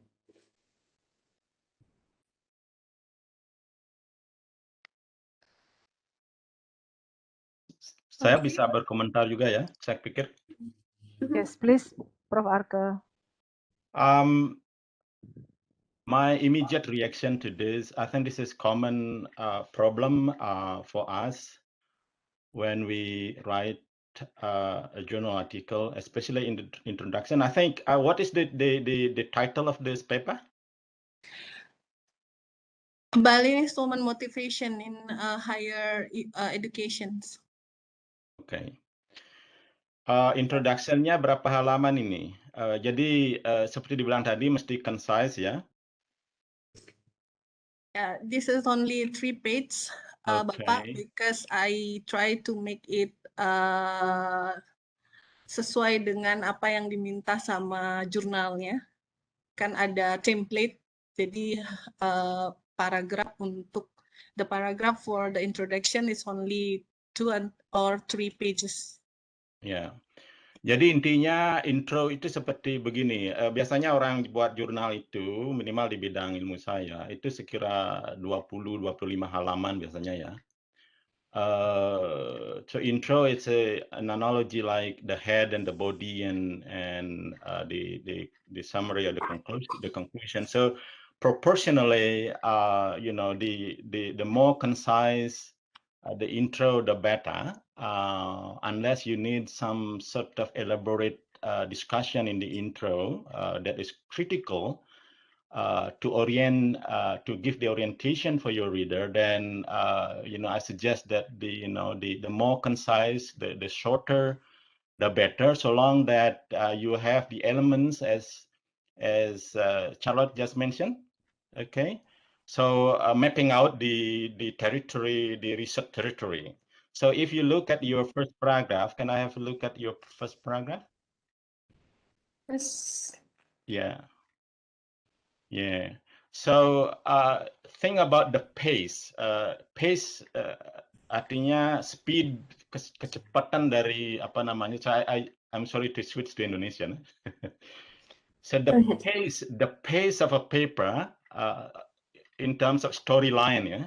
Jadi jurnal artikel itu apapun itu, it has a storyline, right? Storyline in terms of as Charlotte mentioned about how you place your issue, the gap in the research or in the literature about the research question that you wanna present to your audience. Pace-nya mesti lebih cepat, jangan setelah baca 2-3 halaman baru atau 1 halaman baru reviewernya tahu apa masalahnya. The earlier the better. Jadi in the first paragraph, for example, if we see nowadays pursuing a career is no longer taboo for women. Jadi ini sangat general ya, sangat general. Saya pikir lebih jadi perspektifnya lebih ke research-nya. Jadi kalau tabu dalam konteks apa namanya women tabu dalam konteks keilmuan ya. Jadi kalau tabu dalam konteks apa namanya yang umum begini semua orang sudah tahu juga.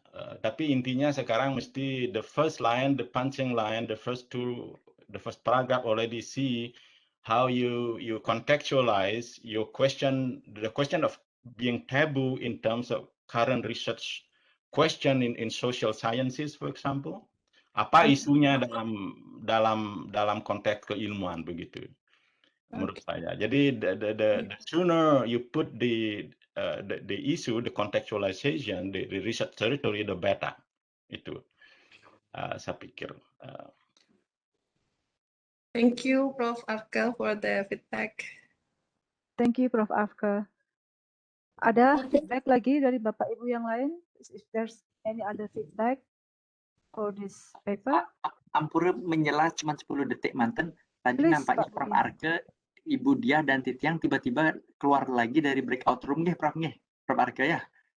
Tiba-tiba sistemnya kenten. Nggih. Sesinya kan kenapa kami di sesi bersama niki berarti Ya, nggih Bapak, karena tadi ada technical problem di breakout session, makanya kita sekarang diskusinya di main room mantan. siap Semua siap Pak Budi. Ampura terus semua Mas. Nggih. Semua Pak Budi.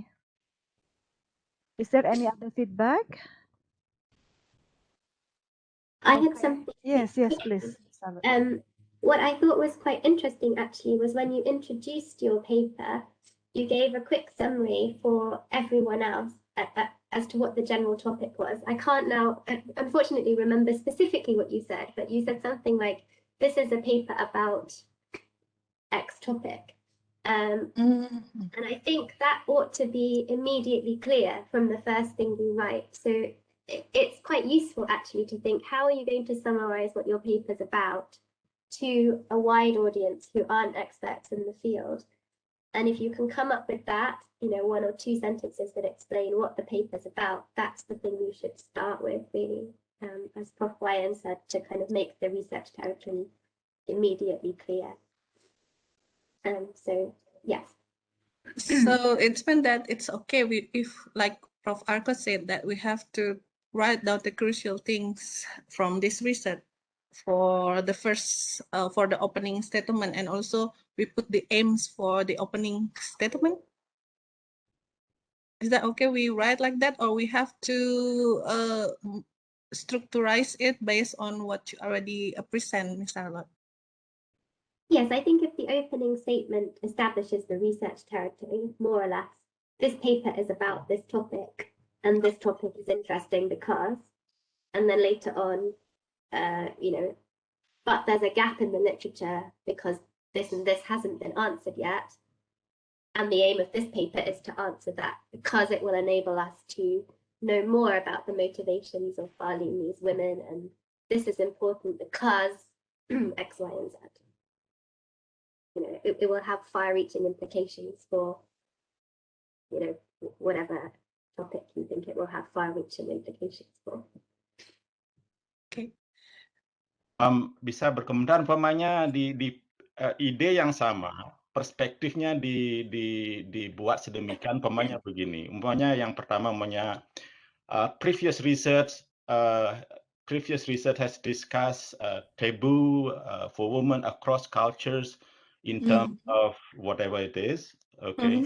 and then there has been challenges, apa semacam begitu Okay. lah, apa challengesnya, apa issuesnya, Apa challenges and issues-nya? Okay. challenges and issuesnya in you know, become a heated debate umpamanya begitu across social sciences or in economic bla bla bla begitu, lalu sebut referencesnya. Jadi saya pikir mesti ada semacam sedikit Anda lakukan literature review ya. Nah begini kan biasanya begini pengalaman saya. Introduction is something that you put first in a paper, but this is something that you will write the last part. The last. Yeah. After you discuss your finding, you have done some research, you have done some your review, and have put a lot of thoughts in terms of the analysis, and then you write your intro to put that in a concise way. What is the research territory that you are going to join, or are you going to join the debate, or do you want to put a particular new empirical research into the debate? Are you going to dispute particular stance? That kind of a storyline of the whole article that you have got first in your mind, and then you go. You have to write your intro. So it's something that you have to show first in your article, but something that you have to write later on after you complete your analysis. So it's a kind of cycle in a way. It's if it is a draft, that should be fine, but I think you have to complete the whole paper first, and then you come back to the intro, so that you can write your research territory paragraph, how you say your contribution and map out the points and how you attack the problems, how you present your argumentation and your analysis or your whatever. So it's a cycle in a way. Thank you, Prof. Arka. Ibu Yanti? Yes. Okay.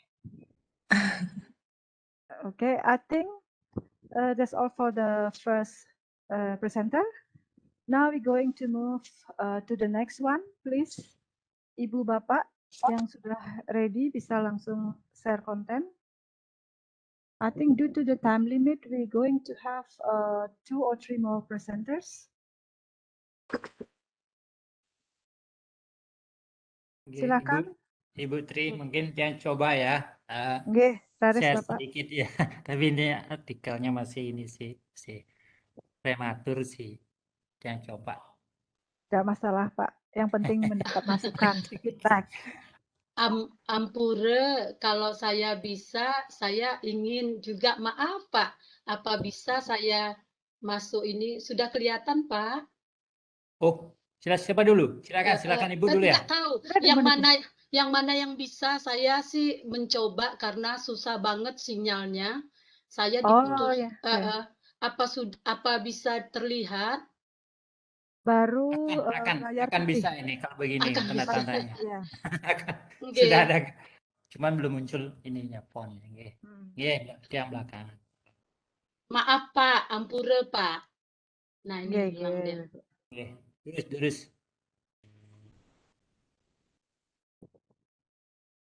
Sepertinya masih loading ya.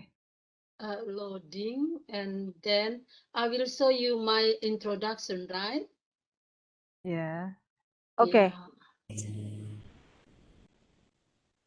Hopefully, finger crossed. Sudah terlihat, Ibu. Oh, okay. Matur suksma. This is my introduction. And then I scroll down. That's it. Only 2 paragraphs. The title is Rearing Good for Multi-Purposes by Smallholder Farmers in Socio-Agroeconomic System of Bali Province. And this is the abstract.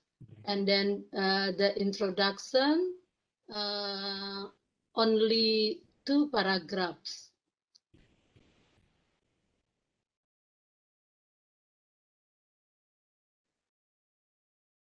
hopefully you give me advice. Thank you. Thank you, Ibu Linda. I think Miss Charlotte still reading. Yeah.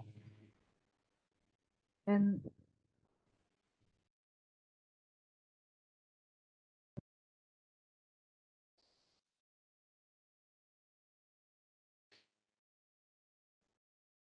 So again, I think the aim of the particular paper is clear, but perhaps what could be added as more of a context as to kind of the overall research territory and why your particular study, how it fits into the wider research context and what gap in knowledge it expands.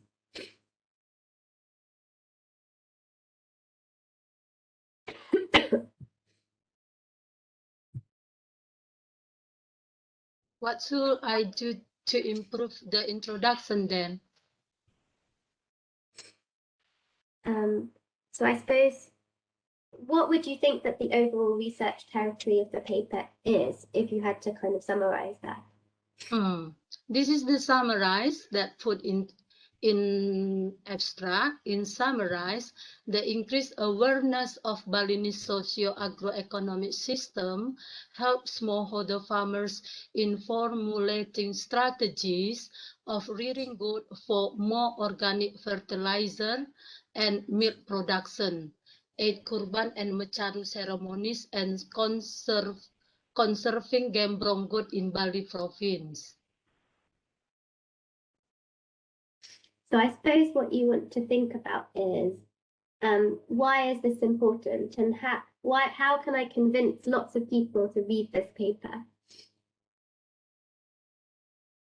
So people, especially goat farmers in Bali province, so aware that there are particular reason to increase their income if they won't sell their goods in particular occasion, such as the Eid Kurban or in Mecaru ceremonies, and also for sate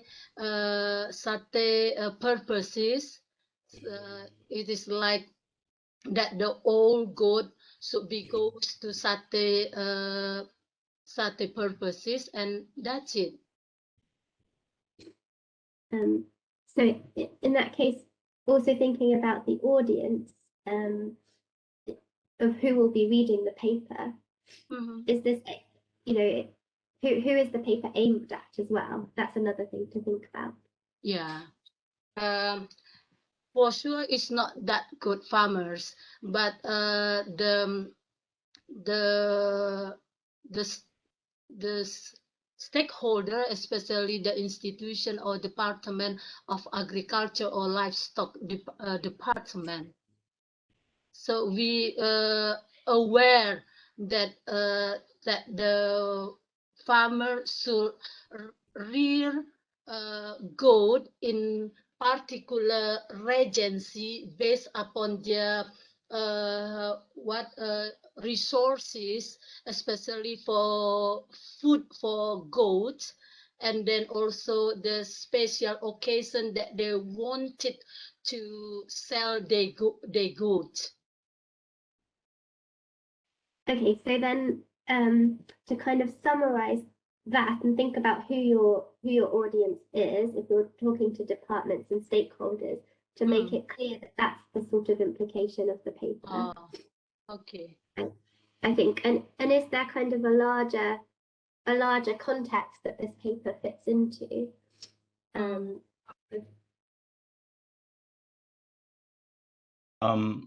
Bisa berkomentar tambahan sedikit.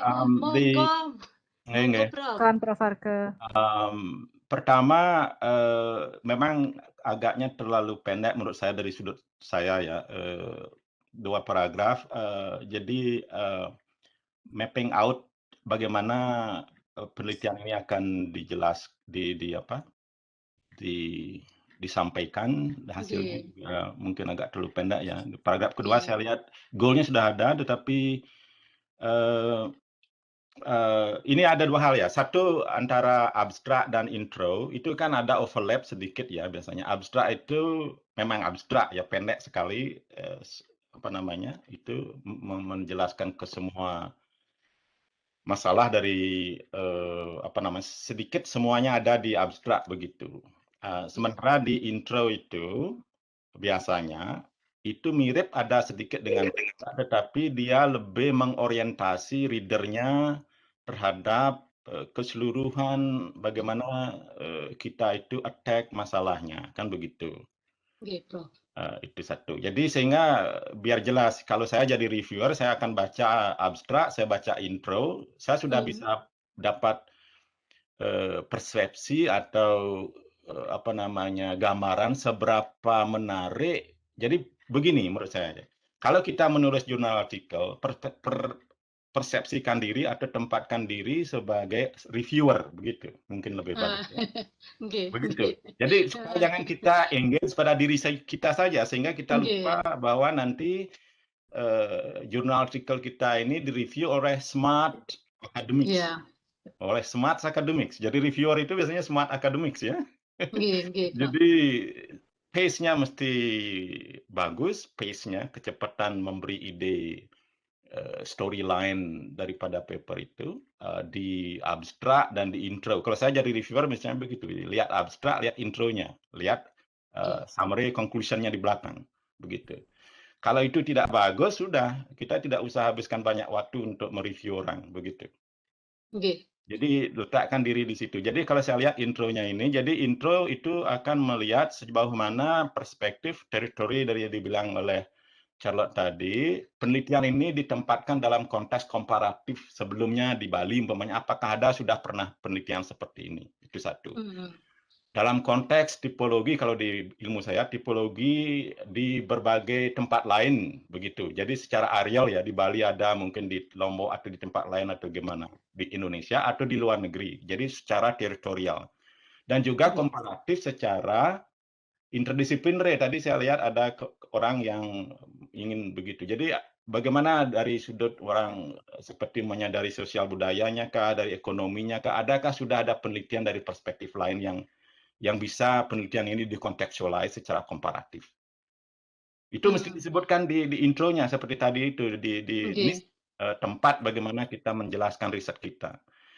Dalam konteks itulah kita menyatakan my contribution, the paper contributes to the debate or contributes to empirical points dalam meningkatkan pendapatan petani menggunakan apa namanya, pendekatan sosial budaya yang ada di Bali yang indigenous knowledge, katakanlah begitu. Jadi ada sesuatu yang baru yang disodorkan di lebih awal.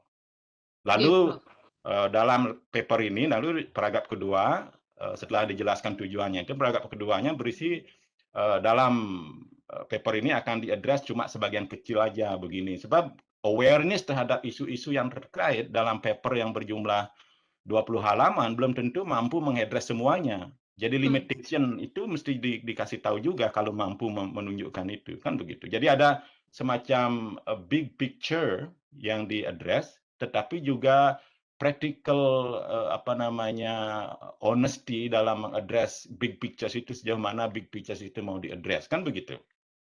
Jadi ada semacam apa namanya, working on fine line dalam big picture yang dihadapi dalam masalah keilmuan kah, masalah praktis kah, implementasi policy kah, lain sebagainya. Dan kontribusi paper ini dalam konteks apa, network, problem, issues, challenges itu bagaimana begitu. Itu sudah harus ada di intro dan di abstrak. Begitu. Boleh saya komentar, Prof? Boleh. Ampura, Prof, this is my real problem when the article asks me for short pages of article, and it is really hard for me. The template asks me that only 4 pages article, and then I really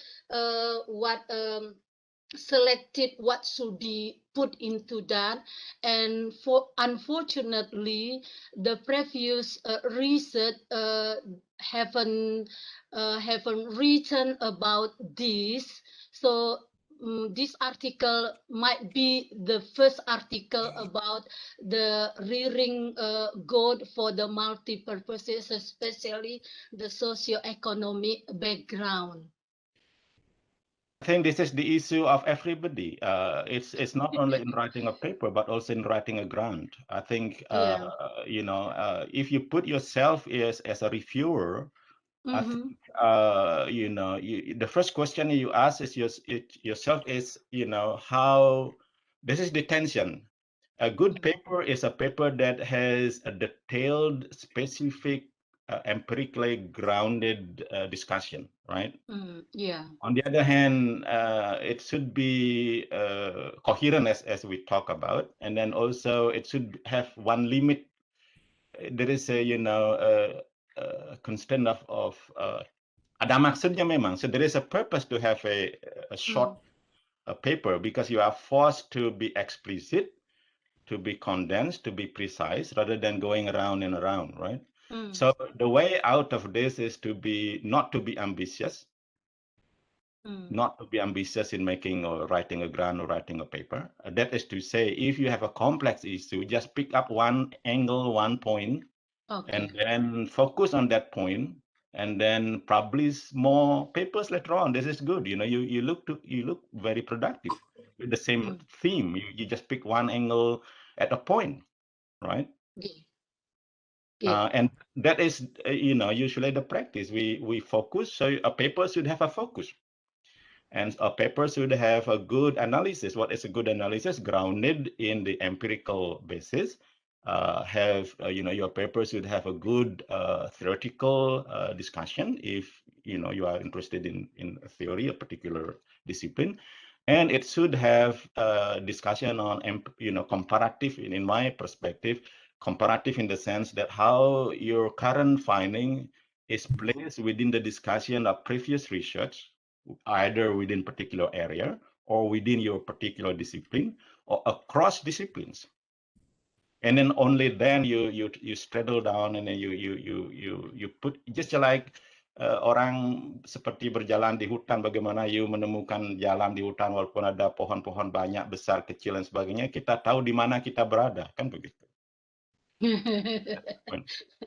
Iya, Prof. Matur suksma sangat nggih, Prof. And thank you so much, Miss Charlotte. Thank you for your advice. Thank you. Thank you, Ibu Linda, Ms. Charlotte, and Prof. Arke. I think due to the time limit, I can give only one more presenter to present the introduction. Bapak Widya, tadi yang mau presentasi, silahkan sekarang. Oke, mudah-mudahan ini bisa nggih, saya coba. Seksama. Saya ya. Ya, stop sharing dulu Ibu Linda. Iya, gimana ini sayang? Ya, oke. Oh ya, ini I got it. Oke. Thank you Ibu Linda. Thank you Mbak Prajna juga.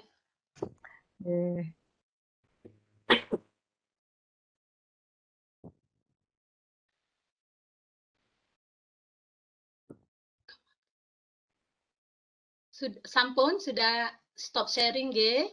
Sampun Ibu Linda, sampun. Nggih. Sekarang Makasih. menunggu Pak Widya untuk share his introduction.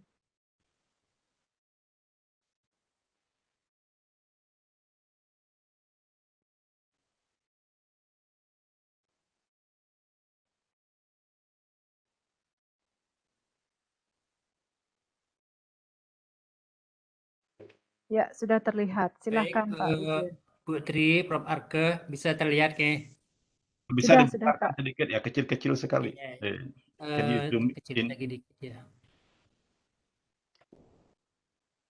Tapi setelah saya mendengarkan workshop nih kayaknya saya langsung sadar udah ini mungkin ini tulisannya banyak yang masih harus diperbaiki ya sesuai dengan dia gitu ya. Tapi saya berterima kasih sekali. Namun demikian sebagai apa namanya, dalam kesempatan ini saya juga akan gunakan untuk sebaik-baiknya. Thank you very much for me to sharing my article. Yeah. The topic of this article is the effect of soaking on the characteristic of Chinese cabbage, or in Latin is brassica, yeah, from the result from the growth promoting bacteria application. This research is, I would like to maybe give to alternative recommendation for the good agriculture practices, yeah, especially in cultivating for the Chinese cabbage plants, yeah. So because to make the argumentation of this recommendation, we should be doing research first by using the experiment research, and then we would like to compare the producing this plant by using the new alternative that using the bacteria, and then we would like to compare with the traditional practices that have been done by the farmer. They just only use the chemical material. So in this, we would like to recommend like good agriculture practice, especially for the organic farming. Yeah, but before this recommendation, we should be we would be check or evaluation by using experiment that one we are produced by the new alternative technology by using the bacteria agents, and then the other hand we would like and also we doing experiment by using the traditional farmer. Yeah, the result of this we used to make the argument to answer the critical issue today in the agriculture product that now customer must many customer complain with their chemical a lot of chemical agent is still contained in the product because the farmer using the most chemical agent, and then some of farmer they do not aware with the operating procedure standard that should be recommended for the doing this production of this product. Yeah, and then I would like to give your comment in all the article I already explained in the abstract. Yeah. But and then also the method and also the result of the research. But I have a introduction. I use five paragraph. Yeah, the first is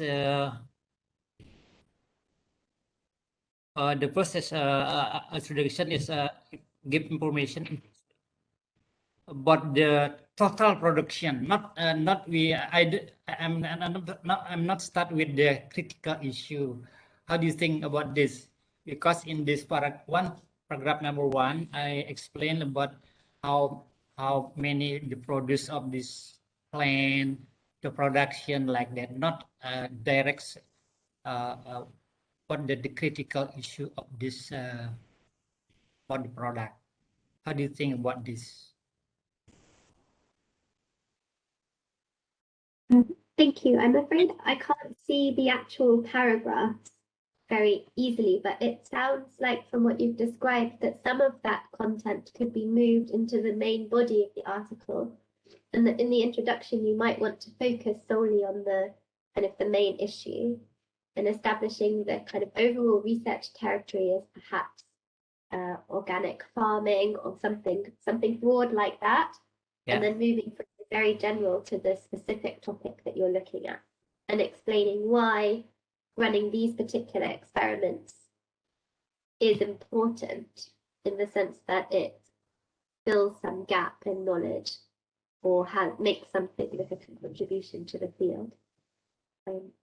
So my question is about the title. The title is maybe interesting for the reviewer, maybe, or we would like to change what the we change the title with what the objective of this or our contribution of this research, maybe, or we are still based on the methodology, because now I make this title of the article is purely like the methodology of the research. Bisa berkomentar ya? To read about the title or with yeah, thank you. This is my questions. Yes, just on a brief comment. So one, in terms of title, yes, think strategically about citation. Okay, yeah. any academics should think about impact of your research in the academia. By that I mean people most likely would read your journal paper when there is something interesting. For example, in terms of either the issue or in terms of the the disciplinary issue or the aerial issue, So think about this, the impact of your paper later on. Okay. So of course the paper should be relevant to the content, but the title should be relevant to the content, but also catchy in a way. Something that is catchy. So what constitutes a catchy title? Something that you know in your field. Given the current trend, for example, in research, in my discipline, I know what's the trend of the current research in linguistics, or in so you should know the current trends of research in your area. So try to think about that and put the title as catchy as possible, and then think about one word or two words that make capture the keywords relevant to a particular trend in your area. So that's the title. And in terms of the descriptions of, for example, in this particular case, the plant or Chinese cabbage, for example, as I agree with Charlotte, at least in my perspective as a reviewer, I would put that in the body of the text, but the intro is, as I said, think about reviewer. Think about the reviewer's perspective. So the earlier you put the finding, the context, the issue, the better. And then the last paragraph in your intro, you can, of course, as Charlotte said, that you say kind of roadmap, and then you say, so I would like to, I will or we will present, or the first section will a description of the plant, for example, and then you can say something about Chinese garbage, whatever it is, the details of the kind of the plant and the tradition in Bali, whatever, part of the discussion, the background in the discussion. Okay, of course, intro is also a background, but you need the pace. The pace is the faster the pace about your storyline, the better, rather than putting the pace a bit slow towards the latter in your presentation. Okay, thank you. Oke, thank you Prof. Arke. Thank you, Prof. Arke. Benar sekali ya. Jadi kalau saya bisa indikan, kita menulis harus membayangkan seperti apa yang kita sebagai reviewer gitu ya, Prof.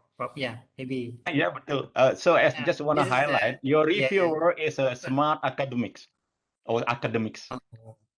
Yang ingin, yang punya waktu sedikit, orang-orang pada level begitu punya waktu sedikit, dia ingin cepat, dia ingin sesuatu yang prima. Jadi kalau yang bertele-tele, tidak jelas, itu pasti out, belum dibaca sudah out. Baru dilihat aja editorial timnya, mungkin managing editornya mungkin dikembalikan dan tidak ada komentar. Karena susah berkomentar. Iya. Ini kayaknya yang judul ini benar-benar seperti metodologi very gitu. hard to comment on. Oke, thank you Prof. Arke. Jadi itu juga perubahan mindset jadinya ya, perubahan mindset kita sebagai dalam menulis ya. Kadang-kadang kita lupa gitu, jadi kita menulis seperti apa yang kita punya, bukan berpikir seperti apa yang reviewer Ya, mau. orang cenderung aktif engage dengan dirinya. Padahal bahwa kalau menulis itu you have to think about reviewers. Ya, thank you very much Pak Mark. Ini yang saya anukan, dapat pengalaman berharga ini, ilmu yang apa istilahnya selama ini kita menulis asik dengan apa yang kita kerjakan gitu, but apa yang orang inginkan gitu kadang-kadang masih kita anggap itu tidak menjadi priority ya. Betul, nanti baiklah, nanti akan saya lakukan perbaikan nanti setelah ini. Mudah-mudahan nanti ketemu judul yang lebih apa istilahnya lebih orang challenge-nya gitu, lebih orang tertarik, penasaran gitu ya, intinya gitu ya Prof ya. Tapi tetap keywordnya itu tetap dalam kerangka, artinya memang mind research-nya ada di dalamnya gitu ya. Jadi tidak seperti ini kan, kayak ibaratnya kita kalau ini baju ini betul-betul kelihatan semuanya gitu, harusnya mungkin judul itu bisa bikin orang penasaran gitu, mungkin yang saya tangkap gitu ya Prof ya. Thank you Pak Widya Nggih. and Prof. Arke and Charlotte for the valuable feedbacks. So based on the timetable, we should be finished by 5:30. But there's a request, special request from Ibu Sukma, yeah, because she already prepared. Yeah, please, Pak Widya, because she already prepared the introduction and would like to have valuable feedback from Miss Charlotte and also Prof. Arke.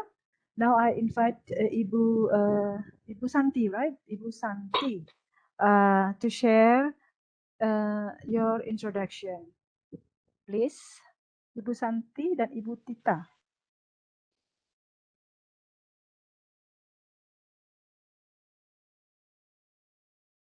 Ibu Santi and Ibu Tita still here?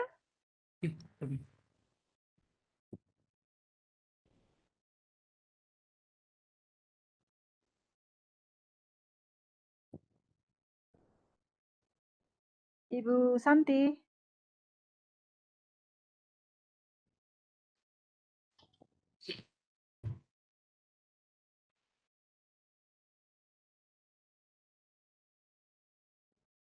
Okay. Ibu Santi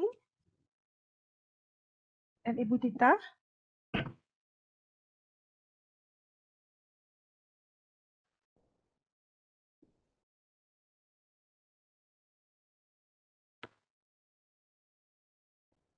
Okay, I think because Ibu Santi dan Ibu Tita have not replied me yet, so I think the discussion, I will end the discussion session.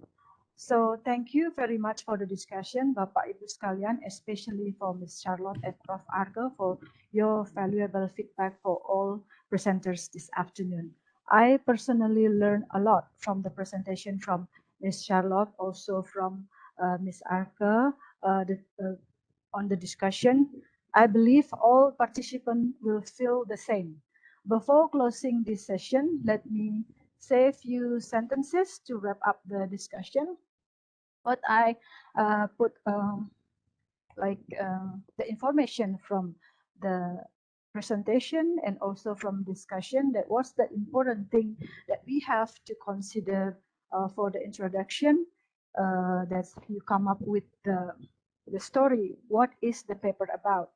So what is the main issues, the main issue that you will discuss in your paper, and what is the gap from the previous research which has not been studied? And also why this topic of the research is important to be discussed. And also very important about the audience who will read the papers. So it should be clear, and if it's possible to have a larger audience, how to map out the offer research. Also, what I've learned here, we addressing a bigger picture of the knowledge, and then more specifically to the picture of the research and what is the contribution to the knowledge. Based on the discussion, also pace of the storyline is really important. So the faster is the better. And also the introduction can explain about the territory of the research.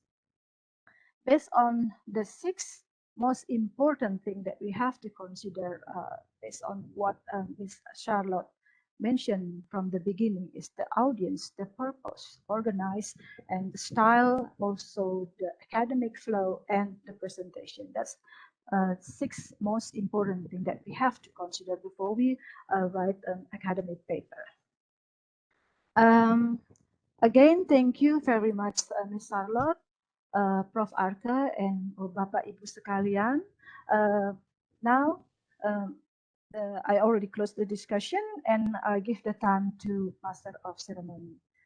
Please, Sita, time is yours. Thank you. Terima kasih banyak Ibu Moderator, Ibu Trianggraini Prajnawardi.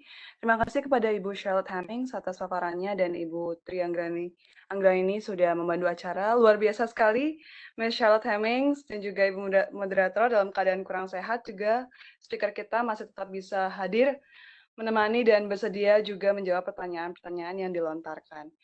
Could we have like a round of applause virtually and directly? You can unmute and or mute your speakers. Thank you very much. Thank you, everybody. Thank you. Thank you for yes. Thank you so much for the insights. Also, not to mention, given by the one and only Professor Iwayan Arka for making it dynamic in this discussion, as well as Ibu, for sure, Ibu Trianggraini for having to moderate this epic and credible discussion session. Baik. Thank you. Pleasure. Good. Thank you. Let me leave the Sampai meeting. jumpa ya. Take care. Good. Thank you, Prof. Arke. Okay. See you. Acara berikutnya, yes. Maaf, acara berikutnya yaitu penyerahan sertifikat ke penghargaan oleh Ketua Panitia. And step on the following agenda is to show the tremendous appreciation.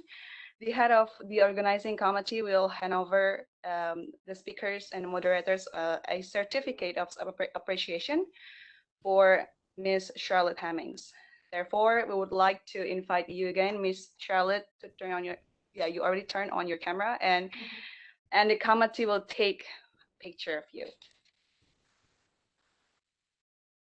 Thank you, Charlotte Hemming. See you next time.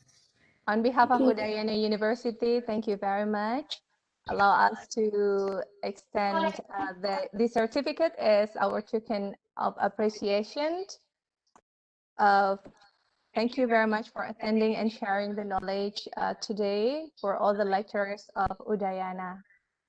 Thank you also to Prof. Arke. This is already evening in Canberra, Prof. Yep. Agree that the discussion was dynamic and maybe not all were covered with having more insights from you, but hopefully in the following session, in the following event, we will be able to gather more and we will have a longer period of discussion to consider. And also to moderator, of course, Mr. Widi, can you also please share the certificate? The session will not be running well without the excellent moderator who moderate the session, Ibu Trianggraini Prajnawardi. Thank you very much welcome for today. It's great to have you in our session. So thank you also, of course, to all participants. Bapak Ibu sekalian, terima kasih sudah dengan sangat tekun dan bersemangat ya untuk kita menambah ilmu, sharing ilmu dari Miss Charlotte yang jauh-jauh. Beliau sedang dalam keadaan sakit, tapi tetap bersemangat untuk kita yang ada di Bali. Jadi luar biasa sekali. So really appreciate your time, Miss Charlotte. Thank you very much. And I give it back to Master of Ceremony, please. Thank you, ma'am. Yes. Distinguished guests, ladies and gentlemen, to all participants, We would like to invite you all to turn on your camera once again, because there will be a group photo sessions where the committee will take shots and pictures to all of us. Okay, yeah, sure. I will count from 3, and I hope you are already turning on your camera and already in your best positions or angles. Okay, yeah, you can make a thumbs up, and I'll start counting from 3, 2, 1. Okay, the next image. 3, 2, 1. Okay. The last page. On 3, 2, 1. Thank you so much for all, ladies and gentlemen, to all participants. Hadirin yang berbahagia, akhirnya kita sampai pada sesi terakhir dalam acara ini, yaitu penutupan. Terima kasih banyak untuk semua pembicara kami yang sangat menghargai ketersediaan Anda hari ini, serta berbagi pengetahuan dan juga informasi tentang begitu banyak poin penting, dan juga tentu saja untuk semua peserta yang telah berkontribusi aktif dalam sesi tanya-jawab. Semoga apa yang kita telah diskusikan tadi berguna bagi kita semua. Ladies and gentlemen, finally we got to the closing of the agenda. Thank you so much to the speakers, Ms. Charlotte Hemmings, once again, and the moderator, Ms. Tri Anggraini. We really appreciate your availability today, as well as sharing your knowledge and also information on so many important points. And also, of course, for all of the participants, for the question, for your active contributions in this case. Of course, not to mention Professor Arka, once again, for giving insight for the discussion session, as well as the solid coordination and the cooperation to Udayana Language Center committees, operator, Polwidi, Udayana TV, and public relations of Udayana University for the convening this webinar. Wishing you a wonderful days ahead. To close it, please stay safe and happy and healthy wherever you are. And again, thank you so much. Assalamualaikum warahmatullahi wabarakatuh. Om Santi Santi Santi Om. Sampai jumpa. Selamat sore and enjoy the rest of your day. Terima kasih. Terima kasih semua Bapak Ibu. Izin live ya. Izin live, terima kasih. Ya, Bu Isnu. Terima kasih Bapak Ibu. Anggi, Dayu, Charlotte, ya. Yes. Bu Andi. Iya, Pak. Ampura Mbak Prajna Jege.